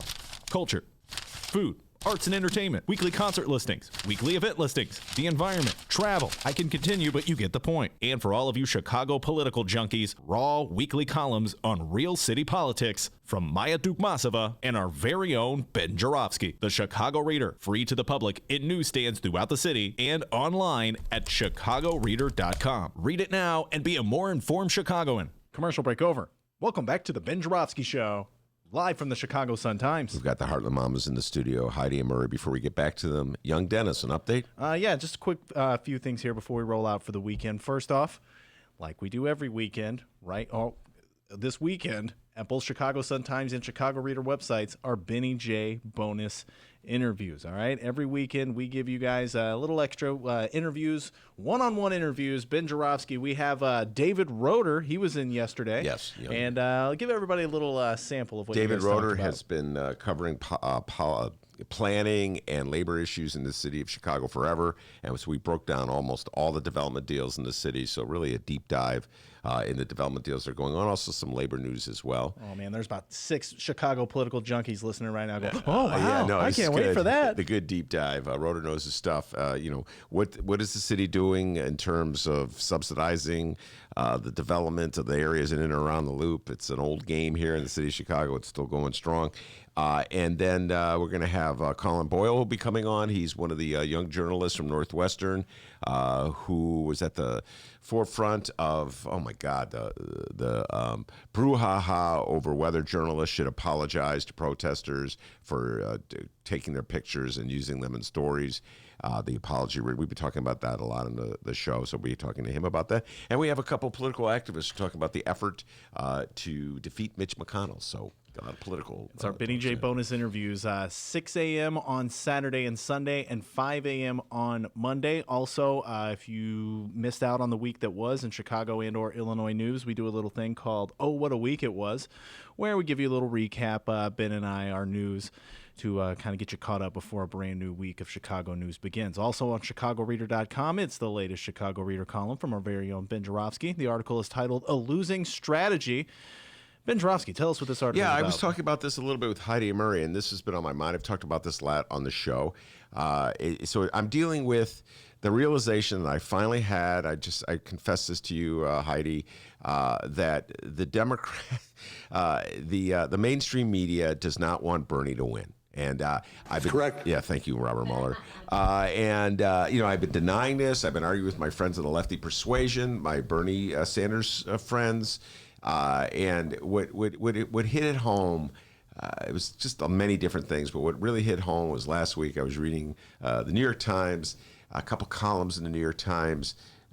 One really pertinent to what you were talking about, the two of you were talking about, Timothy Egan, who has a sister who works at a Walmart in Oregon, and she cleans toilets, makes very little money, has no health care. She should be voting Democrat just because her economic interests are at stake here in the election, and Donald Trump is most clearly not meeting them, and yet she's a Trump supporter. And Egan confronts this and comes away with the conclusion that she's a Trump supporter to a large degree because she feels offended by the Democrats and the rhetoric they use in demeaning her. And so then I'm struggling with this. Okay, well then you should maybe advocate that she vote for Bernie Sanders because of all the candidates, and I've been following Bernie for a long time. Yep. He's the most open about saying, I am not trouncing Trump voters. I welcome Trump voters. We have a lot of things in common. He's been speaking this way since 2016, and yet Egan doesn't. He talks about Buttigieg, and I'm like, man, Buttigieg. And then in the next page, there's a columnist who's advocating Michael Bloomberg. Heidi, there is the last person in the world that this guy's sister is going to vote for, that I wrote about this, is Michael Bloomberg. Yeah. Michael Bloomberg is the guy crusading against people for drinking too much sugar. We can argue all day or night whether that's smart legislation, bad legislation. The point is old boy Egan just got finished talking about how his sister hates it when Democrats tell her how to live their life and what to do, what's right and wrong. And then in the next page, they're saying, hey, support this guy who's even more of that kind of candidate. The only time a billionaire politician works is J.B. Pritzker. I'm going to say straight up, for Bloomberg. Okay, I had serious reservations during the primary and about a billionaire coming into power again. Yeah. Knowing his philanthropic background, knowing a lot about his family, personally and you're talking about professionally, Pritzker, right? Yeah. I knew, that there's a genuine, but we talked briefly about the business theory that running government like a business is a good idea. And typically billionaires are focused on running things like businesses, and that terrified me. And I was really waiting to see if we would go down that road, because businessmen make lousy politicians. And I can say, I have to give J.B. Pritzker props. He has impressed me more than I thought he would. J.B. Pritzker free to be a liberal. The game. Dennis and I talk about this all the time. Yeah. He's got instincts, political instincts that are impressive. And he knows how to duck and dodge when we ask him a hard question. And he's just a charming guy in many ways. So that gets you far. Now, when I talk about Michael Bloomberg the way I do, you could make an argument why you think Michael Bloomberg's the best candidate for president. But I'm saying, just in that specific issue that the New York Times was addressing, which is how to get Trump voters to vote Democrat, Michael Bloomberg is not, in my humble opinion, the guy. He's the absolute opposite. So you made a great point. You said you feel like the media just doesn't like Bernie Sanders, doesn't want him to win. Yeah, they don't like his ideas. Right, his ideas. So I think you're absolutely right. But what about Warren? They've done the same thing to her. They've marginalized her. They've pushed her to the side. Every time she gets up in the polls, they latch on to Joe. They latch on to Buttigieg right now. Joe, they're worried about Joe because of how he's been doing. So now they're going, well, Buttigieg is, doesn't have, so he's Wall Street. Mm-hmm. So here's the thing with attracting Trump voters. I don't know that you really can. You're going to get some of the suburban moms, I guess, that may have gone Trump, but you're not going to get everybody. No, after being in Ohio at that rally yeah. and seeing that suburb and talking to people in Iowa, I think we're going to get Trump voters. And I don't think they're afraid of what we stand for. When you say we're going to get, I mean, any candidate who's running with Pretty the much. any candidate, doesn't Pretty matter. much. I really think that it could be Dennis running and he'll get the Trump voters. I'd vote for Dennis. Yeah, no, Dr. I would vote for Dennis. Dennis for president. Okay. All right. Can my dog be your vice president, Gigi? Let's do it. Let's do it. So, Dr. D and Gigi. Yeah. I think the next election is going to be a mandate against Trump. I don't think it's going to be a mandate for any one candidate. But I'd like to just mention that when we do talk to folks, regardless of the Democratic, and when we take those terms and that angering away, and we talk about Democratic policies without saying it's Social Security or Medicare, or you remove that, they get excited. They're not opposed. They're okay with the Democratic policies. It's insane. Mm-hmm. Logically, they're like, that's a good idea. I completely agree. The minute you mention red, they're like... I actually agree with what you're saying, Heidi, that the next election is a referendum with Donald Trump. Right. And so you're either for him or against him. I think that's exactly a lot of what's people gonna are going to... A lot of people are going to have to hold their nose if they're against him and vote for somebody whose worldview differs from theirs. So for me, I always end up voting for centrist anyway. That's what makes it the primary. But I also want to say to the centrists of the world, it's a two-way street. Right. So if Elizabeth Warren or Bernie Sanders is the nominee, I better expect get behind you her. to, Get behind him. all this crying about Bernie Sanders voters who didn't vote for Hillary in 2016. Let's see you step up and vote for Bernie this time around. Well, and to your point that you were making earlier about Bernie not getting the coverage that that he deserves to get, and I feel really bad that the press has kind of decided what we're going to hear and what we're not going to hear, right? And that they've picked their favorites to run in this, and that they put him in as a spoiler. And some of that is going to be holdover from, I'm going to put this in air quotes, the Bernie Bro syndrome that we all experienced during the last election, presidential election cycle. There are some people that were really burned by that. And pardon the pun, including myself. I had some good friends of mine that are like, well, it's that or bust, and I'm done. But it is, Yeah. And it's like, to me, it's like, it's so clear. It's whoever or Trump. So whoever, and I used to say before my Pomeranian died, I used to say it's, Toby would be a better president than Trump, and he had about the same hair. But he's more ethical. Yeah, very much. He was a very ethical dog. But I just feel like, I know there's a lot of candidates, and I think some of them are in there just to drive Trump nuts. I really think Biden's in there just to yank his chain, just to distract him. I don't. After meeting Joe, no, I'm pretty sure that's not it. He was amazing when we went to go see him. She didn't like him because he gave a very flat foreign policy speech with a very flat voice. She's a speech. Wait, Tim, about Joe Biden? Yeah, we went out to see him in Davenport, and I thought I think they gave Quaaludes out for all the guests. There wasn't like a cheer in sight. We had such a serious topic that day in foreign policy, and but there was a way to make it fiery and passionate. Yes, you can't be a table pounder when you're talking about people dying and not when they're dying, but absolutely about how he would change it. And when he talked about the importance of Marie went to college as a speech major. Quiet. No, I didn't. By the way, ladies and gentlemen, this is the Heartland Mamas right here. Yeah, I was this is gonna the say. Heartland Mamas right here. Shout out to our live stream chatter person, Steven.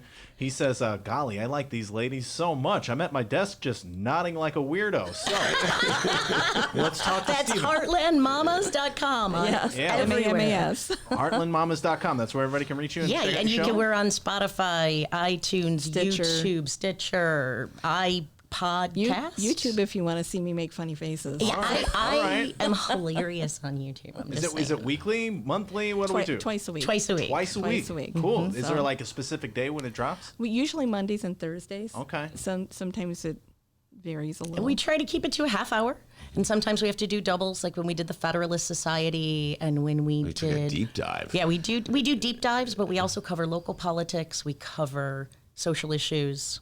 All right. So- Before we let you out the door, Yeah. I have to ask you the John Cullerton question, Heidi. John Cullerton has just announced he's not going to run for re-election. He, Because of course he wants to spend more time with his family, which is code for I'm about to be in trouble. 2 second, See, now, 2 second introduction. The minute I went the other way. I went the No. other way. I said, the minute I read his statement, his interview, he was lying. And you know how you can tell? Because people who tell lies about something create too many He details. is a liar, liar, pants on fire. Just want to go on record. But anybody who tells not a big tale, fan of John Cullerton. if you say you were late to go somewhere, right? It's not, oh, sorry, man, I was late. If traffic, whatever, that's it. But if you're late because you didn't want to go or you did something else first, then you make up an elaborate story, right? And in those articles, he talked about being Grandpa Hootie 3 times. Yeah. All he needed to say was the beginning, jovially, kindly, warmly, and go. So and within 20 minutes, Pritzker and the DPI both had bye Felicia responses. They were polite, perfunctory, but no warm and fuzzies. All right, I've already said I believe him that he wants to spend more time with his kids. Oh, well, and as soon as what's I his said choice? it, I said, I know everyone's going to make fun of me for being naive, et cetera, and so forth. But They all want to spend more time with their Now, he family, very well including may. Danny Solis. yes, Danny wanted to spend more time. You're right. You're right. Look at the mass exodus of senators that we've seen.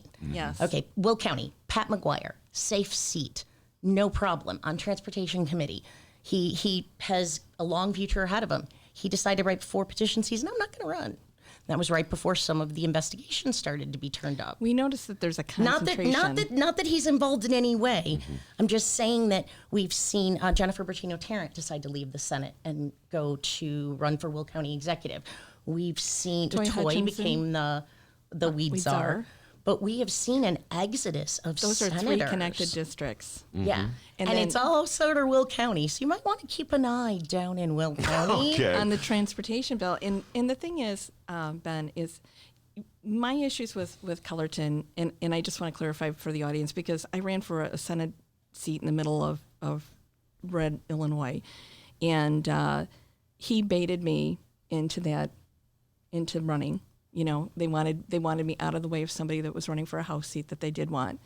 And so he promised me the moon and the stars in the sky based on the fact that I'd had horrible financial issues when my son was so ill, and then took that and pulled their support right after the primary so that they could put somebody else in that didn't do the work. And that was okay if you explained it to me that way. But when you threaten my business, my reputation, my children, my farm, you're going to get, number one, I don't back down from stuff. I've been a horse trainer my whole life.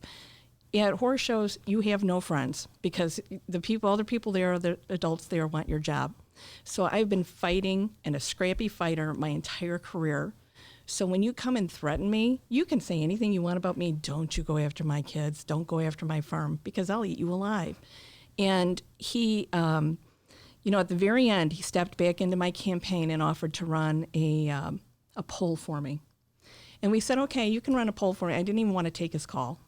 And he doesn't always do this stuff himself. He sends his bulldog out to do it, to intimidate Who you. is now no longer there. Oh, is he gone? Yeah, Campbell's been gone for Oh, several God, he was a months now. waste of air. Anyway, so I took the call, and him and Campbell promised me that we would be able to see the verbiage of the poll. The call was on speaker. We all heard. There was about 30 people in the room. Well, no, it was the Grundy County Democrats. We had the whole There's- Democrat. We did it in the Democratic county office for Grundy County, so everybody could hear because they knew what I had been through with them, and they knew how hard I worked. And when they asked me to drop out, I called all of my 7 county chairs and I asked them, and all of them backed me, and all of them wanted me to stay in, and they all gave me unbelievable support when our state party didn't. And what happened on that is they sent out a poll tying me to Mike Madigan, who I do not know. I have nothing to do with. I've been in the same room with him 3 times. Mike Madigan is poison out by me. He is absolute poison. And then they tied me to animal abuse. I have spent my life rescuing animals and rehabilitating injured and abused animals, and especially abusing a horse. Oh my God, I would never. So to do that to me, to make sure that I couldn't beat Sue Resin, it wasn't about taking back that seat. It was about making sure that I had no chance to win it. So you can say a lot of things about me that weren't true. Yeah, I busted my ass to save my son's life. I spent myself into oblivion. I wrote a few checks I couldn't cash, and I did it purposefully because my family and my horses had to eat. But I've made good on those checks. I paid $240,000 in medical bills off rather than going through bankruptcy. Because that was before. Well, it was before ECA. I was afraid if we went through bankruptcy that they would withhold treatment for my son. So listen, ladies and gentlemen, I busted my ass for my family, and I have no regrets about that. And for him to drag me through the mud and make me look like a horrible person, shame on him. So I know he's a liar. He's lied right to my face. So I have no use for John Cullerton, period. All right. I had a funny feeling you were going to say all that. We're going to close it down. It's been a great interview, a great day, and a great week. But we got to get out of here. We have bonus interviews to do. Heidi and Marie, thank you so much Thank for you for having us, Ben. schlepping in from the Oh, not allowed to say. Say the boonies. It's fine. I'm from there. I'll say from the boonies. We don't mind, actually. So. All right. All right. Okay. So I got permission. All right, go ahead. All right. No, I won't say it. Well, Anyway. where he's from. No. Yeah, where he's from. I also want to thank Tom Schuba, outstanding reporter for the Chicago Sun-Times, Romano Hussain, every Friday here at the Ben Joravsky Show. And, of course... It looks like we have an update here, actually, since we've been talking about it all day. Reefer, cannabis, marijuana. What do you guys call it, by the way? Pod. Well, everybody would like to use the term cannabis because it incorporates different types. I still call it weed. I'm going old school. I'm going to call it dope. How about that? Dope's good. All right. So we got an update here. And, well, if we were to put a title on this segment here, this would be called If Producer Dennis Worked at Popeyes. Here's the story. Man says he found half-smoked joint in Popeye's sandwich. Hey. Whoa. We talked about how to make money at a cannabis cafe. Yeah. You sell brownies, and I don't mean. I mean, I would like to have the ice cream stand right next door or inside the building. All right. Do what the Girl Scout cookies did in California when they first legalized it medically. They went outside of the dispensaries and sold Girl Scout cookies. Wait, is that a real headline or is that The Onion? Oh, it's a New York Post. Man says he found half-smoked joint in Popeye's sandwich. How'd I get to New York so fast? Hold on, this happened in Ottawa, Illinois, at the McDonald's. Somebody got a Happy Meal with their pot in it. There was a right before Christmas. So right before Halloween, there was a big bust, and it was headed into Ohio, headed to Philadelphia, I think, and they were weed-laced nerd ropes. And it was just an edible product, but they were worried that they'd be given out, so there was this whole, and I'm like, I want a trick-or-treat where you go. Yeah. I would like weed-laced nerds. Nobody's going to be awesome. Nobody's going to hand those out. They're too expensive. Yeah. Right? So I was roommates with a few weed-laced nerds. Heartlandmamas.com. MAMAS. Wow. M-A-M-A-S. Heartlandmamas.com. Stephen and all those who enjoyed this interview, go check them out. Yeah, absolutely. You guys are awesome. And Stephen and all enjoyed the interviews. Remember this, the man who makes it possible. From Alton, Illinois, the pride and joy of the 618. Back home, they call him White Lightning. Give yourself a raise, take it out of petty cash. See you on Tuesday, everybody. Reefer Sandwich. And remember, you can download previous Ben Joravsky shows and Benny J bonus interviews at both Chicago Sun-Times and Chicago Reader websites, chicago.suntimes.com, chicagoreader.com, and wherever else you download your favorite podcasts. Downloaders, we live stream this show, yes. And boy, I'd say the last 2 weeks, we've been killing it on the live stream. No mess ups. Oh, it's great. You can find it at both Chicago Sun-Times and Chicago Reader websites and the Chicago Sun-Times YouTube channel. Be sure to check out our Benny J bonus interviews this weekend. 3 of them waiting for you. And oh, what a week it was. If you missed out on the week that it was in the Chicago and or Illinois news, we will see you Tuesday.